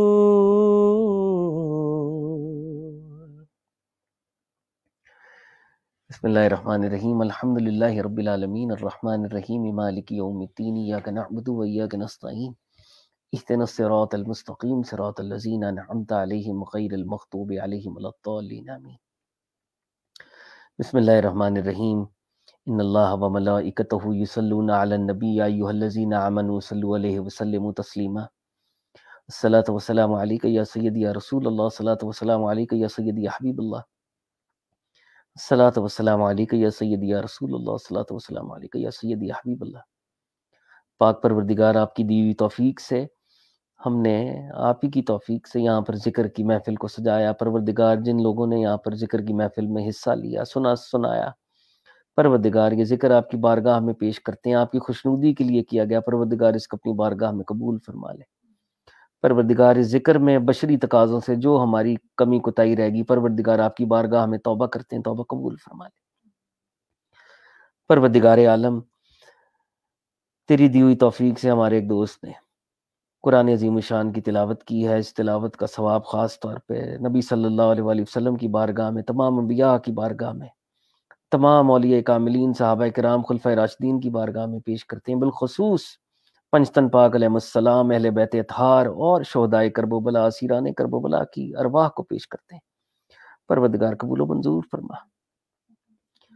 پروردگار، جن جن لوگوں نے ان 9 دنوں کے اندر ہمارا ساتھ دیا، 8 دنوں کے اندر جو ہمارے ساتھ شامل رہے، پروردگار سب کو، ان کے دلوں کو پروردگار اہل بیت کی محبت سے بھر دے، پروردگار سب کے دلوں کو پروردگار پروفٹ صلی اللہ علیہ وآلہ وسلم کی فیملی کی محبت عطا فرما دے، امام حسین کی محبت عطا فرما دے۔ پروردگار عالم، ملک پاکستان میں اہل بیت اطہار کی محبت سارے مسلمانوں میں، پاکستانیوں کے دلوں میں راسخ فرما دے۔ پروردگار عالم، ملک پاکستان کو فرقہ واریت کی لعنت سے بچا لے، پروردگار عالم۔ پروردگار عالم، محبت، امن، آشتی کا اس ملک کو گہوارہ بنا دے، پروردگار عالم۔ پروردگار عالم، ملک پاکستان کو امام محمد المہدی کا جب ظہور ہو تو ملک پاکستان اور پاکستان کی عوام امام المہدی کی فوج میں شامل ہوں، امام المہدی کے پیروکار ہوں، پروردگار عالم۔ پروردگار عالم، ہم سب کو سرکار دو عالم صلی اللہ علیہ وآلہ وسلم کے پیغام پر چلنے کی توفیق عطا فرما، شریعت مطہرہ پر چلنے کی توفیق عطا فرما۔ قبر اور حشر میں پروردگار جتنے معاملات ہیں اس میں ہمیں آسانی فرما۔ پروردگار عالم، قبر و حشر میں پروردگار عالم پروفٹ صلی اللہ علیہ وآلہ وسلم کی شفاعت کبریٰ نصیب فرما۔ ہم سب کو آقا سرکار دو عالم صلی اللہ علیہ وآلہ وسلم کے جھنڈے تلے جمع ہونے کا شرف عطا فرما۔ ہمیں حوض کوثر پر آقا کے ہاتھ سے جام پینے کا شرف نصیب فرما۔ پروردگار عالم اس دنیا میں جہاں جہاں پر مسلمان مجبور ہیں، مقہور ہیں، خاص طور پہ کشمیر میں، پروردگار عالم فلسطین میں، جہاں جہاں پر جبر کا معاملہ ہے، جہاں جہاں پر وقت کی یزید حکومت کر رہے ہیں، پروردگار عالم تو اپنا فضل فرما، غیب سے آسانی فرما، امن اور عافیت عطا فرما۔ پروردگار عالم ہم سب کی جو دیگر دعائیں ہیں وہ ساری دعائیں قبول فرما، رزق حلال عطا فرما۔ پروردگار عالم جن جن کے لوگ اس دنیا سے پردہ کر فرما گئے ہیں، ہمارے آبا و اجداد، ان کی ارواح کے لیے خاص طور پہ امن اور عافیت کا معاملہ ہو۔ ہمارے نانا نانی، دادا دادی، ہمارے جتنے بزرگ ہیں، والدین ہیں، میری والدہ نے دار فنا سے دار بقا کا سفر کیا، پروردگار ان کے درجات کو بلند فرما۔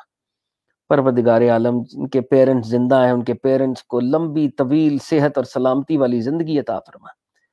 پروردگار عالم ہمارے اس ریڈنگ سیٹنگ کے اندر شاہ زین صاحب، ان کی والدہ شامل رہی ہیں، شاہ زین کے لیے ہم بہت خصوصی دعا کرتے ہیں کہ شاہ زین کے درجات کو بلند فرما۔ پروردگار عالم شاہ زین کو اپنی والدہ کے لیے ان کی آنکھوں کی ٹھنڈک بنا، والدین کے لیے آنکھوں کی ٹھنڈک بنا، اور ان کے والدین کو صبر جمیل عطا فرما، اور ان کے چھوٹے بھائی شاہ نیال پر اپنا کرم خصوصی فرما۔